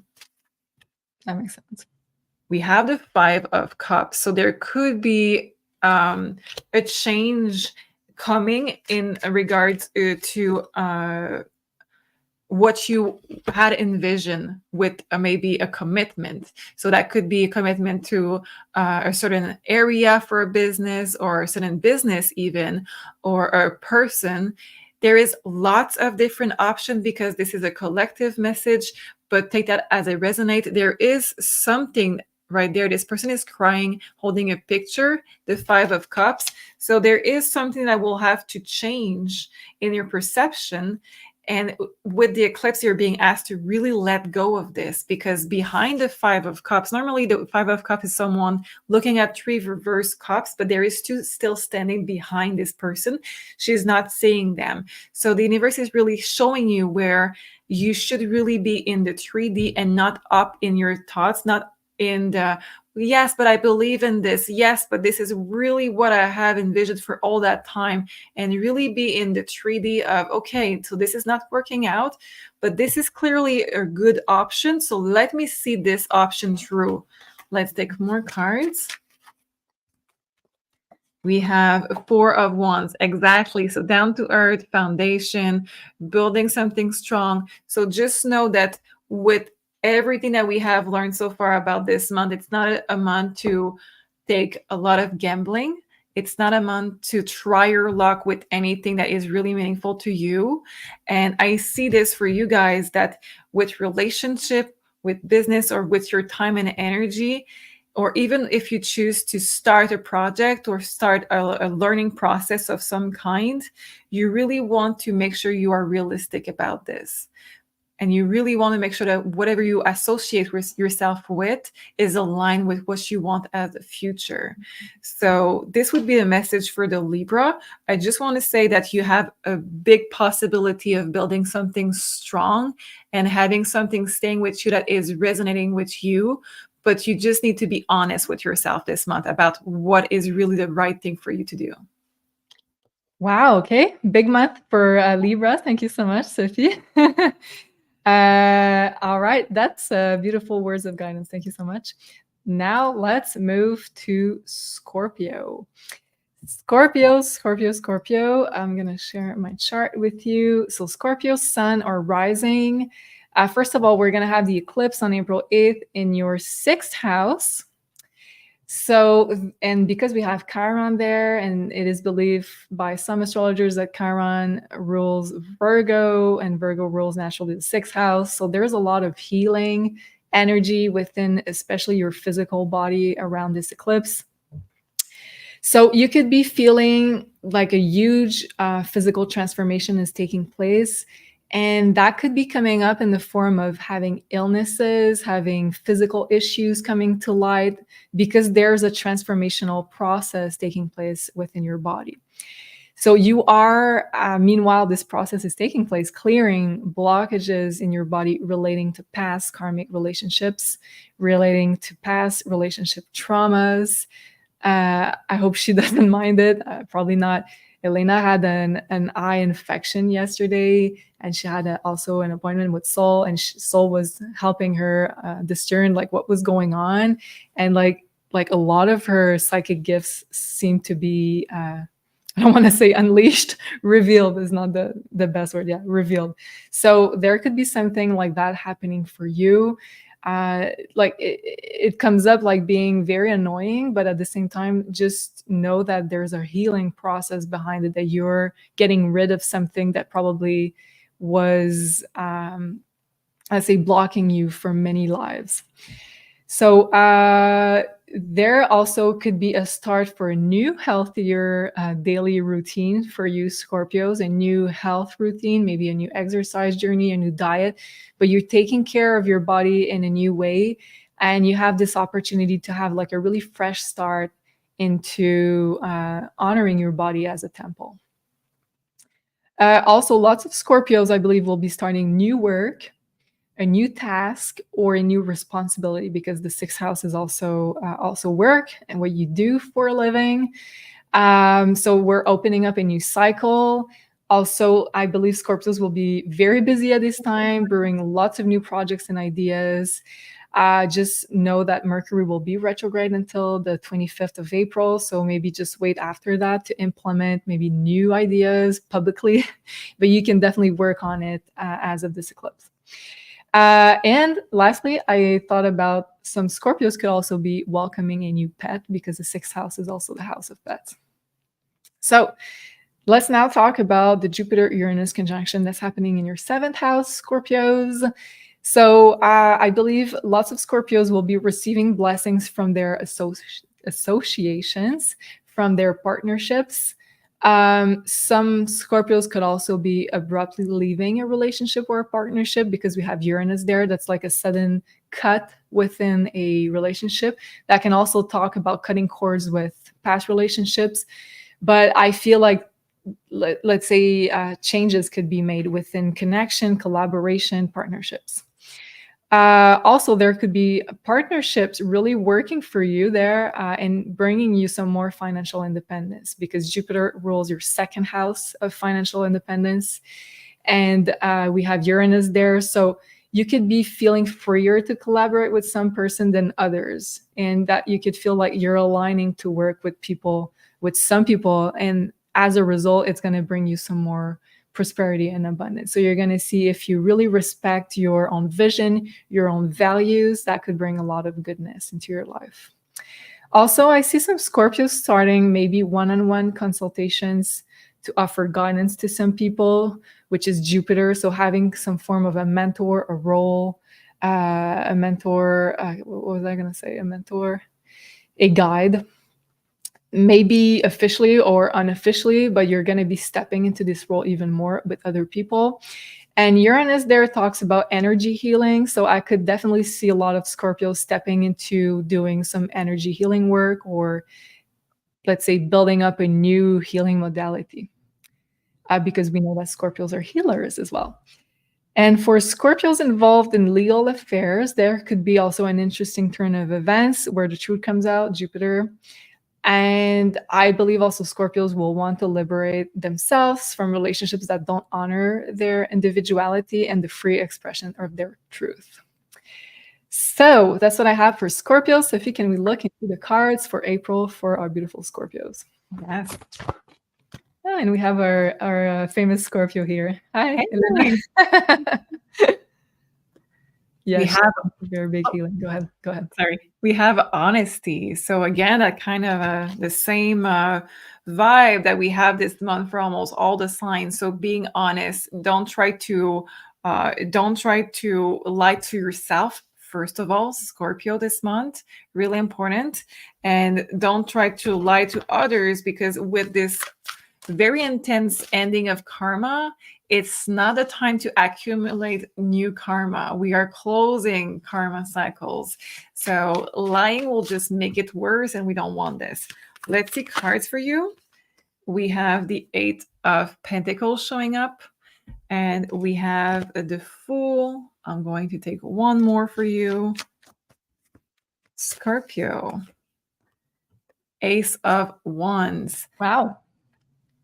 Yeah, there's a lot. So with those three cards, a new job, like you were saying, is absolutely possible, coming with a training or something that you already did, a training you already did, because this version of the Eight of Pentacles is a bit different from the regular one. So you could have been already done the training, or you're going to learn on the spot, but there is something new that you're going to have to acclimate to in your job. That could also be a new hobby for your health that you're taking. So if you're starting to do some workout, take new walks outside, and this is part of your regular day-to-day now, that you are implementing your regular walk outside, maybe once a week, once every 2 days, don't know, but it's really positive for your vitality. It's very positive for also your work. So even though, let's say, you are starting a new job, on top of it, if you start a new workout, extremely positive for your job. So if you're saying, well, I don't work anymore, that's not for me, this message, just your energy in general will be really high, will be really positive, and you want to have movement. Because if it's just you're Scorpio and you're not moving, yes, you're going to feel better, but you're not going to have the full rewards that you're supposed to be having. So that's why having some movement, you're going to feel like you have win the lottery of energy, because Scorpio, there's a lot. The last thing I want to say, yes, I do see having new pets, but also children. So if you have a new member of the family coming in, maybe you're going to learn about pregnancy in your family, or it's for you, or there's going to be fertility talk. I know it was not showing up in the astrology, but that's what I'm having in the cards. And you're going to have more responsibility. So I'm really happy that you have more vitality coming, because this is showing up as more responsibility coming, but you're really going to enjoy those tasks. Wow. Okay. Big plan for our friend the Scorpios. I hope you are all prepared. And thank you, Elena. She's saying, I don't mind. Hello, everybody. Yay. So Elena's going to move a lot because we're going to be dancing in DR as well, activating our sacral chakra before we do, before and after. We're going to do this activation on March 25th. So thank you so much, Sophie. Let's now move to our next sign. So Sagittarius. Let's talk about you guys. So Sagittarius sun or rising. Let's begin by talking about the April 8th new moon eclipse that's falling in your 5th house.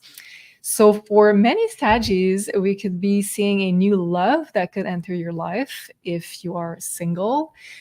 For others, it could talk about having a new passion project. There's something that's going to be very enjoyable that's going to enter your life, or you're going to just make space for a lot more enjoyment of life. So the 5th house is all about reconnecting with your inner child, with the joy, the love frequency, doing something that you love, feeling creative. So having a new creation also.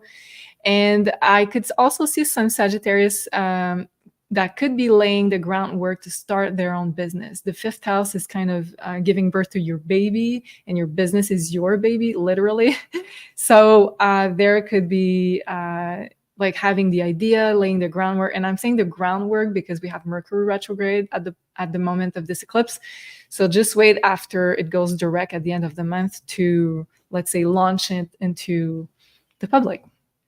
Also for Saggies, I'm seeing healing of past heartbreaks, past karmic lovers, to step into a new way to open your heart chakra even more. So the 5th house is also the heart chakra, and we're going to be working on that during the activation on March 25th. If you feel guided to join us, please do so. So we're going to be working on liberating a lot of like past experiences, past karmic patterns, in order to be able to receive some more goodness. So that's kind of what is happening for you. You're going to be opening up even more, and we have Chiron there. So there's kind of a healing necessary in order to do so. So healing of the heart chakra, yes. You are going to feel like you are liberating yourself from what weighs heavy on you. So that's really beautiful. And also, you're going to feel like you need to be more authentic in your self-expression and how others perceive you.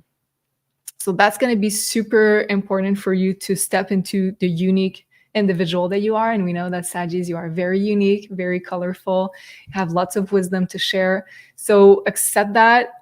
Don't feel like you are less than someone else because you are different. Chiron is there sometimes showing us how we feel not confident enough. How do we feel wounded about not being sure enough of ourselves? So that's going to be an opportunity for you to step into your uniqueness even more. And you're going to feel the need to reconnect with the joy, the fun, the love, and it's going to feel very therapeutic for you. So if you have one mission around this eclipse, so step into finding your joy back. And then on April 20th, we have the conjunction between Jupiter and Uranus. That's falling in your 6th house, Saggies. So a very important event for Saggies because Jupiter rules your sign. So it's kind of you are conjuncting with Uranus. So for a lot of Sag, I see changes in your work department because the 6th house rules your work. There's going to be likely opportunities for growth in your work sector that brings more abundance, more financial independence for you. I see that for a lot of Sagittarius, that could mean adding a revenue stream to your work. Some others, Saggies, could be breaking free from some certain work projects and wanting to feel more free about what they say, about their schedule, about how they want their daily life to look like. But a common theme that I see for Sagittarius is that you're going to want this freedom in your daily schedule. You're going to not want to be limited, not want to be told what to do, how to think. So if there's a situation like that for you, you're going to have to break free from it, and likely around this conjunction. Yes, I said that, wanting more freedom in your self-expression. Uranus rules your 3rd house of communication. Also, that can also be a good opportunity if you are wanting to learn about new technologies, about new social media platforms to implement into your work. That's going to be a good window of opportunity to do so. And some Saggies could start mentoring, teaching others, especially if you are in the work and in the health sector, or energy healing departments, because Uranus can deal with energy. So a lot of Saggies could be stepping into that role even more. So let's see with the cards, Sophie, what we have for Sagittarius. Yeah.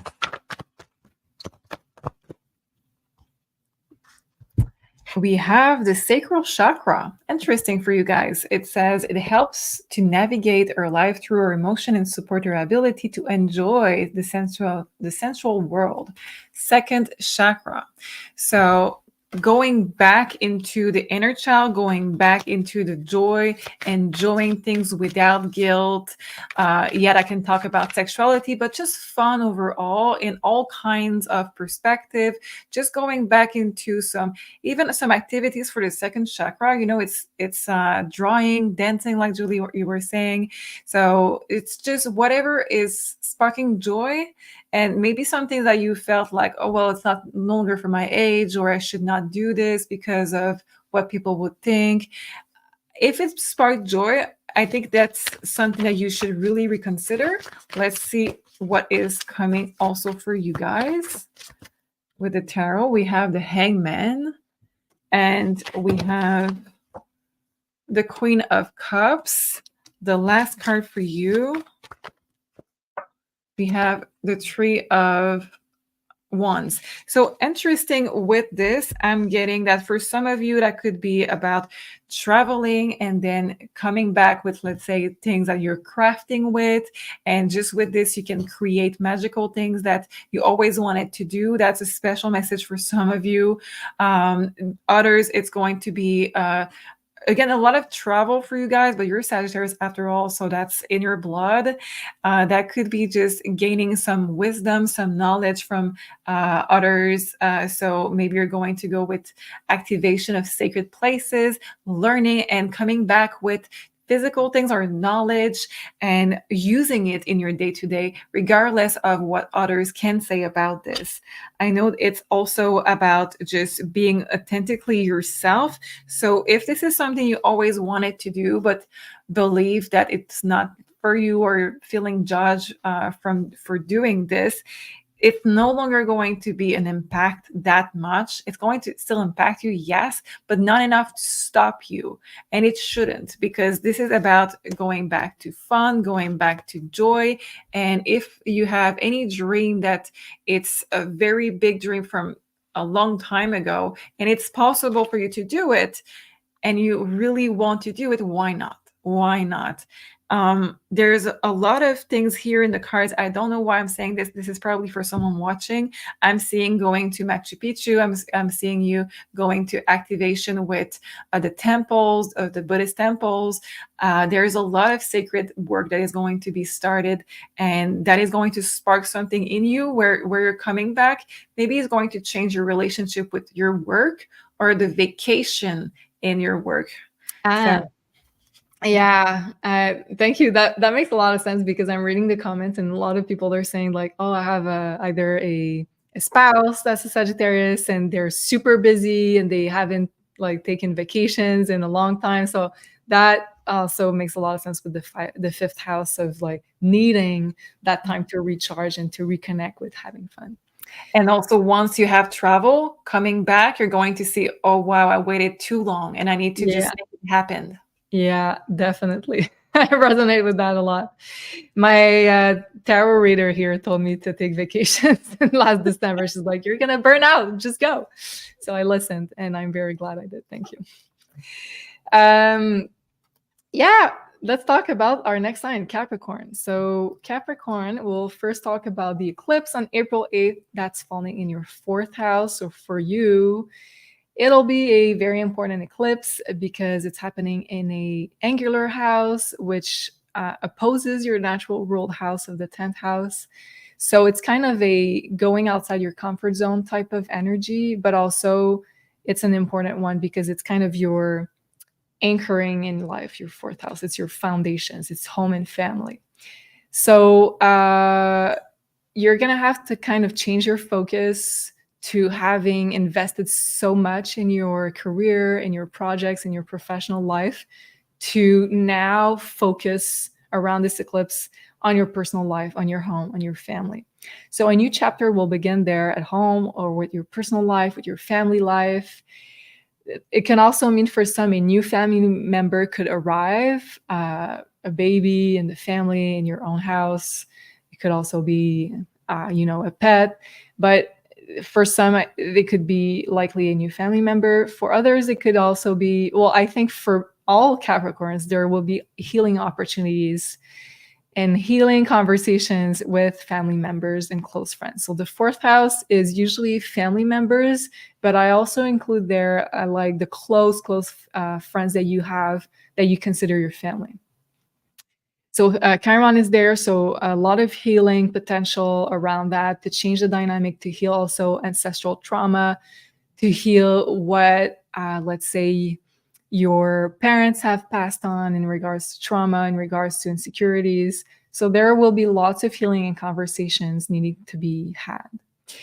Also, I think it's a really great opportunity to open up space and time for the people that you love. Your fourth house is kind of your foundation, it's your core.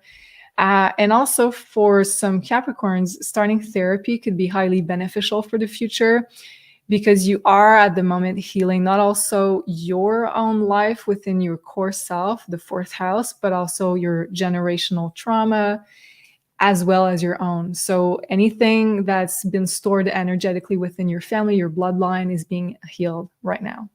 So any word that supports that, I think, is going to be very good for your future because we have your North Node there. And we know that whatever we start is going to influence the next 9 years of our lives until we have the next lunar eclipse in the sign of Aries. And then let's talk about the April Jupiter.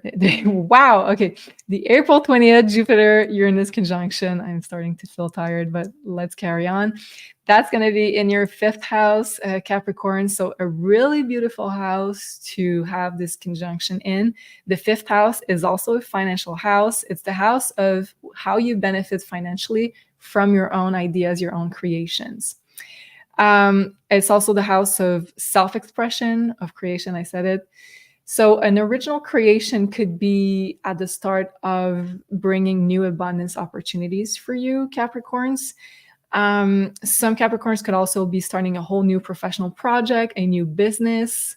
Just be aware that Mercury is still retrograde, but still you'll have the idea. So Uranus is kind of a sudden download. Fifth house is creation. It's how you want to create your own original creation. So you could have like a lightning bolt moment of like, oh, I need to create this. And also, I believe that a lot of Capricorns will have either spiritual projects or healing arts projects because Jupiter rules your 12th house. It could also be a more artistic project that needs to be birthed around this time that could eventually lead to prosperity and abundance. Also, there could be opportunities to generate more wealth with an original idea or marketing yourself in a brand new way, because the fifth house is how you shine to the world with your uniqueness. It's the house of Leo. So basically, it's kind of like making more money with being more authentic, being more authentically you. I knew that was going to be tricky, this one. And lastly, for Capricorns, traveling abroad could highly inspire you with many new ideas and creations, because Jupiter, as the international planet, also rules your 12th house of faraway places near water, islands. So going there could really recharge your energy and recharge having lots of new original creation. You're smiling? Did I say something? Yes, because our mutual friend Anne-Marie is a Capricorn and she's traveling all the year. So I'm smiling because you just said to her, yeah, go ahead, travel more. Nice. Sometimes I forget what I say. So what do you have for Capricorns for April with the cards? Let's see. We have connection. And it's the number 14. So that equals 5, fun. And that is a hobby and just a very good positive energy for you guys. It says a frequency of connection, support, or ability to find alignment and resonance with others, things, and ideas. So ideas, you were saying that it could have downloads and just a light bulb moment of, oh, I need to create this. This is a connection with not just other people, but also the divine. So you seem to be completely aligned with where you should be going, what you should be creating. And if there is a baby coming in, that could be also from a line of soul that you already know, because there seems to be a connection with those souls. So through a human being that is coming in your family or a pet, there seems to be a connection, a divine connection there. Also, what you are creating, I'm feeling guided to say that it's something that you already created in past lives, that you're recreating, but a new version of it that is up to date. So let's see more for Capricorns. Yes, if you're still here, like Laura is saying, please hit the like. Thank you so much. We have the 7 of Wands being reversed. I normally don't read reverse for this particular ask, but I don't think that it's a bad idea for this one, because this is the card about defense mechanisms.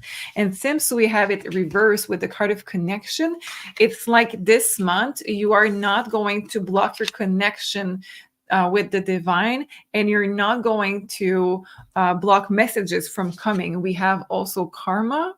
So it seems that you are ending a lot of karma ties with people, and you are just growing and evolving so fast.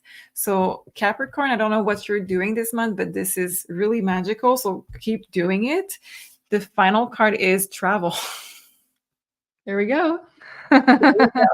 So feel free to travel even more. It's okay. It's your month to do it. It's okay. You're going to get so many original ideas. It's going to be awesome. Thank you so much, Sophie. So next sign, yes, we have Aquarius. Aquarius, let's first talk about the new moon solar eclipse that's going to be in your 3rd house. So I believe Aquarians too will be very much inspired with lots of new ideas, because the 3rd house is your mental processes. It's your the way you think, the way you communicate. It's also how you get you start learning something. So I believe there's going to be lots of ideas brewing in your heads, Aquarians, and you could be called to heal your voice around this eclipse.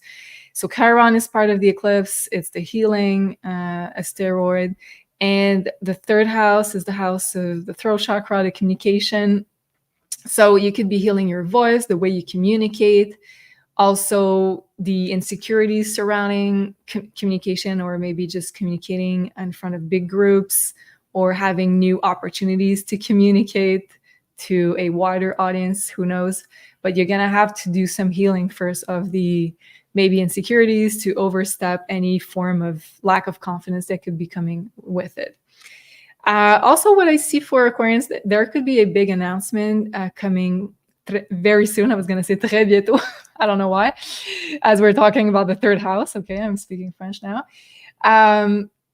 Surrounding this eclipse that propels you into the future of yourself. So there could be a big announcement, something new that you're going to announce to the world, a new step, a new big project, something that you're starting. And because we have the North Node, this eclipse also is going to kind of propel you into the next 9 years of your life. So this is kind of huge what's happening. We're kind of laying the groundwork and the foundation for something like the next big step of our lives. And the third house is kind of a rapid movement. There could be a new business project, a new marketing project, a new communication project, a new social media projects. These are all linked to the third house. Also, I could see healing of some relationship with friends, colleagues, siblings happening around this eclipse. And some Aquarians could move, relocate, and be called to travel a lot, because the third house is the house of movement. It's the house of short distance trips usually.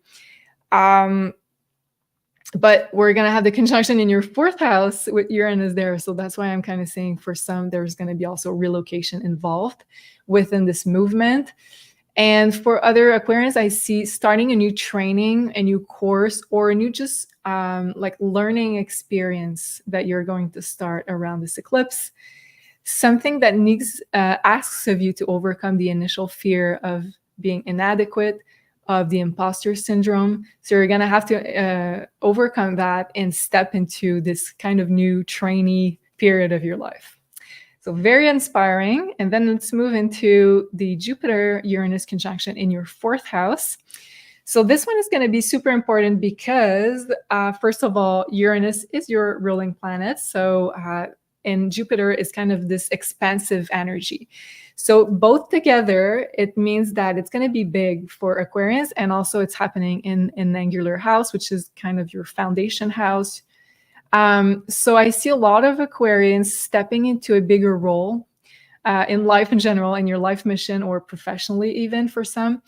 A bigger role of mentor, guide, teacher, because yourself is kind of conjuncting with Jupiter.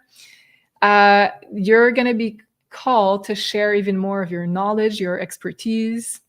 For some Aquarians, it could mean becoming widely known for your public role, because Jupiter rules your 11th house. So it talks about masses of people, big groups, being widely known across the internet, across a platform.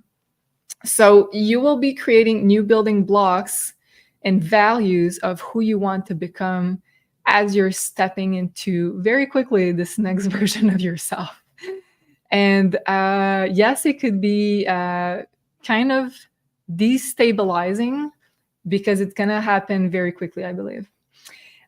So as I said, some will be guided to move, to relocate, or just travel a lot with both of the moving planets in your fourth house of living situation.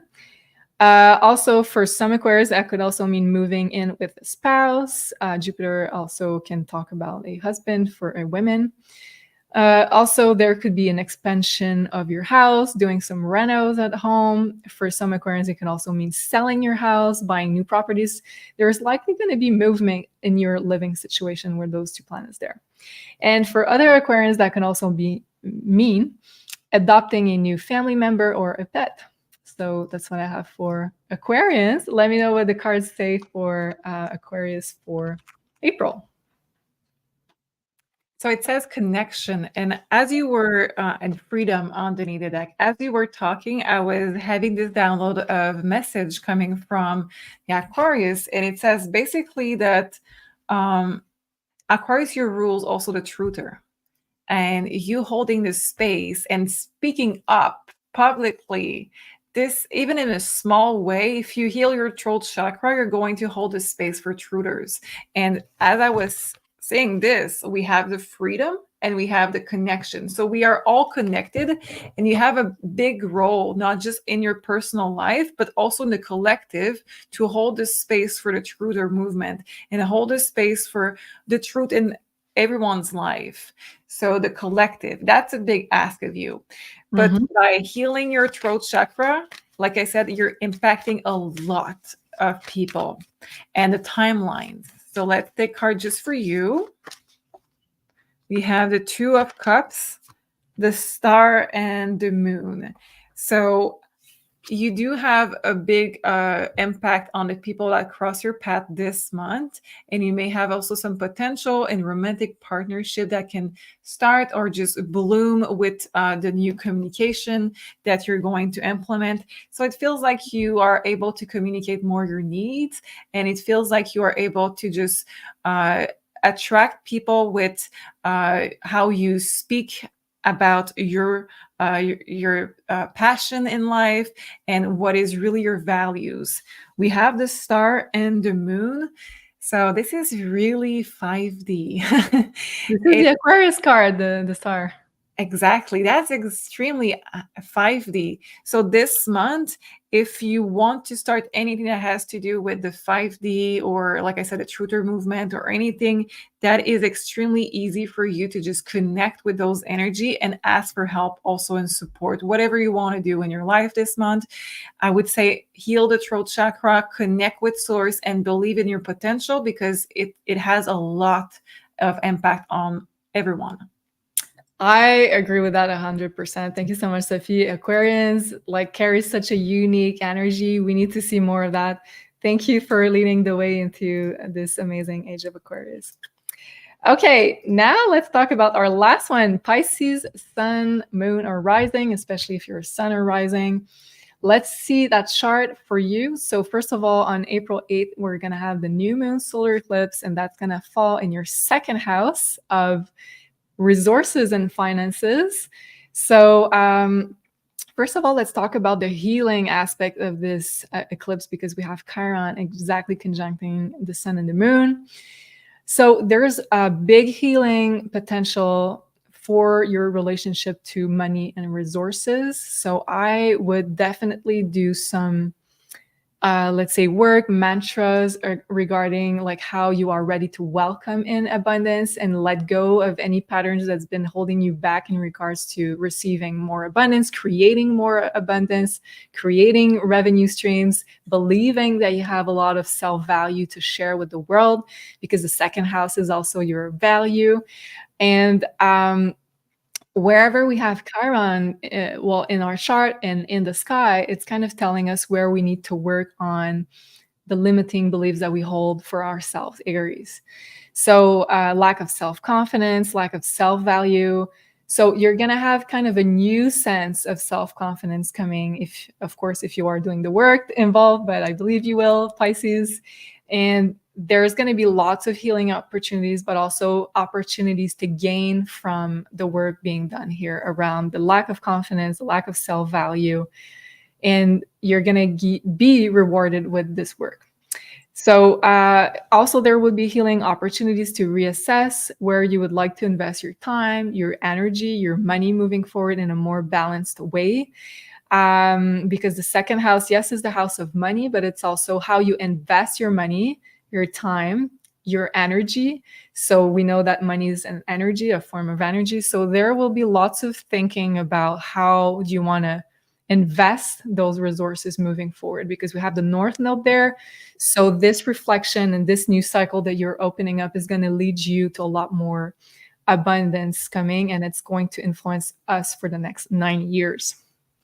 So I believe also for Pisces specifically, there will be an opportunity to become more financially independent. So overcoming this maybe lack of confidence that you're not going to be able to bring value. But if you overcome that, there's likely going to be an opportunity to gain some more financial abundance.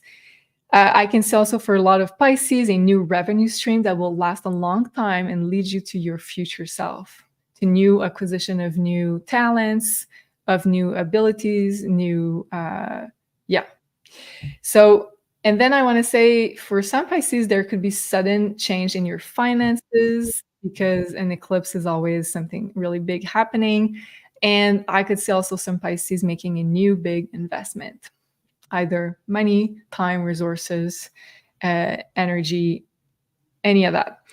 And then Jupiter Uranus will conjunct in your third house. So for Pisces, I believe your friends and the people surrounding you will be highly influential around the month of April and May, and really important for you this month. So Jupiter is your traditional ruler in astrology. So that will really impact you. This conjunction will impact everybody, but especially the signs that are ruled by those planets.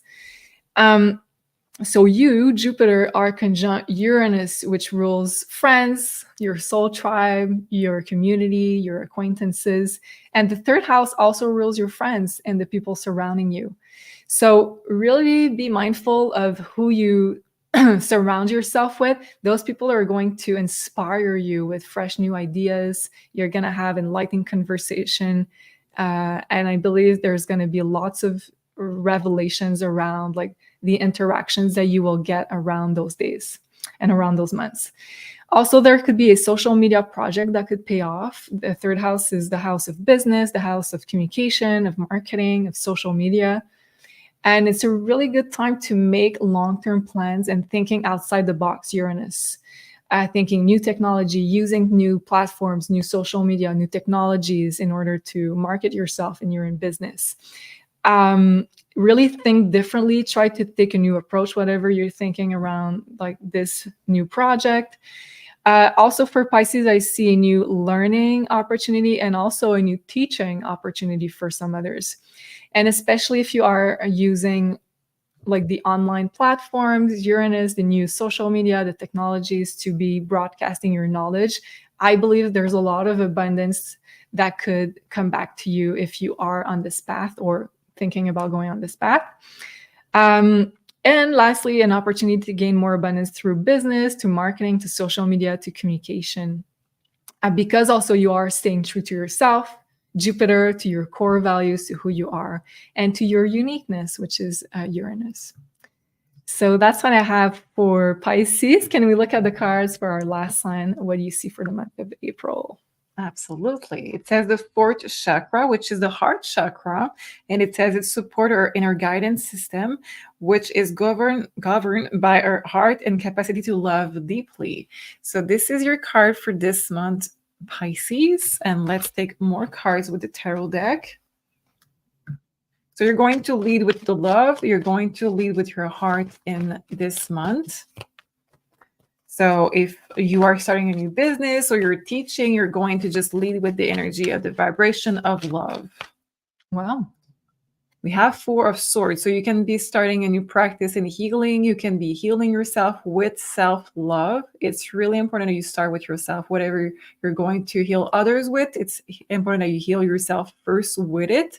So that could be about bringing some peace in your life. That could be buying something that adds another layer of protection for you, or a layer of safety that buys you some peace of mind in some capacity.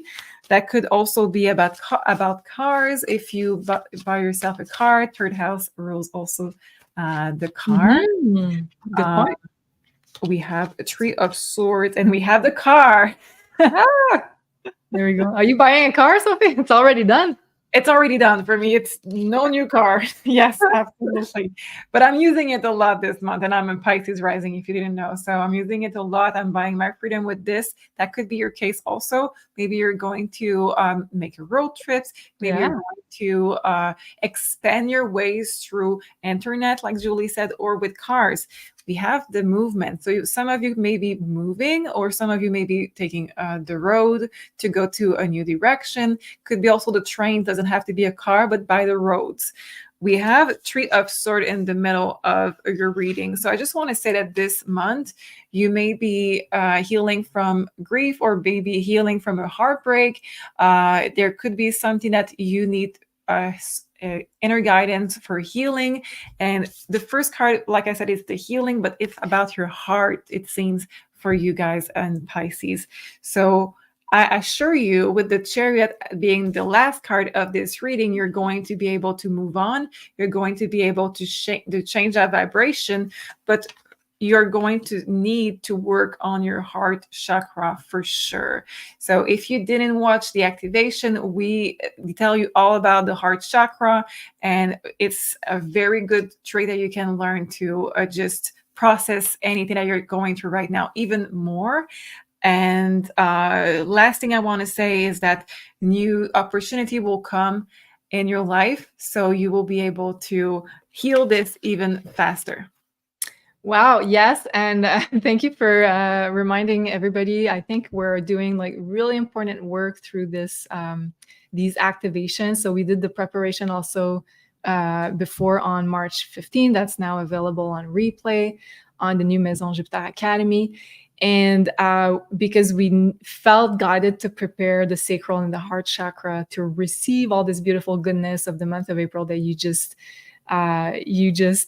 just described with the second eclipse. That's a huge portal of manifestation. So we want to make sure that we manifest like the highest timelines, but also the big abundant conjunction between Jupiter and Uranus. So if you feel guided to join us, please do so. It's available, and still time to register on maisonjupiter.com. We're going to be live on March 25th at 4 p.m. Eastern, but it's going to be also available on replay afterwards.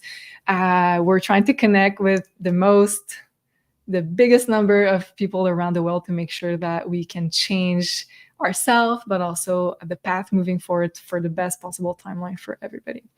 Thank you so much, Sophie. Wow, Lorianne, thank you so much. She's saying this live is a one-stop shop for everyone. Thank you. Really appreciate this. We put a lot of love and work into it. So yes, please do give up a thumbs up if you enjoyed this content.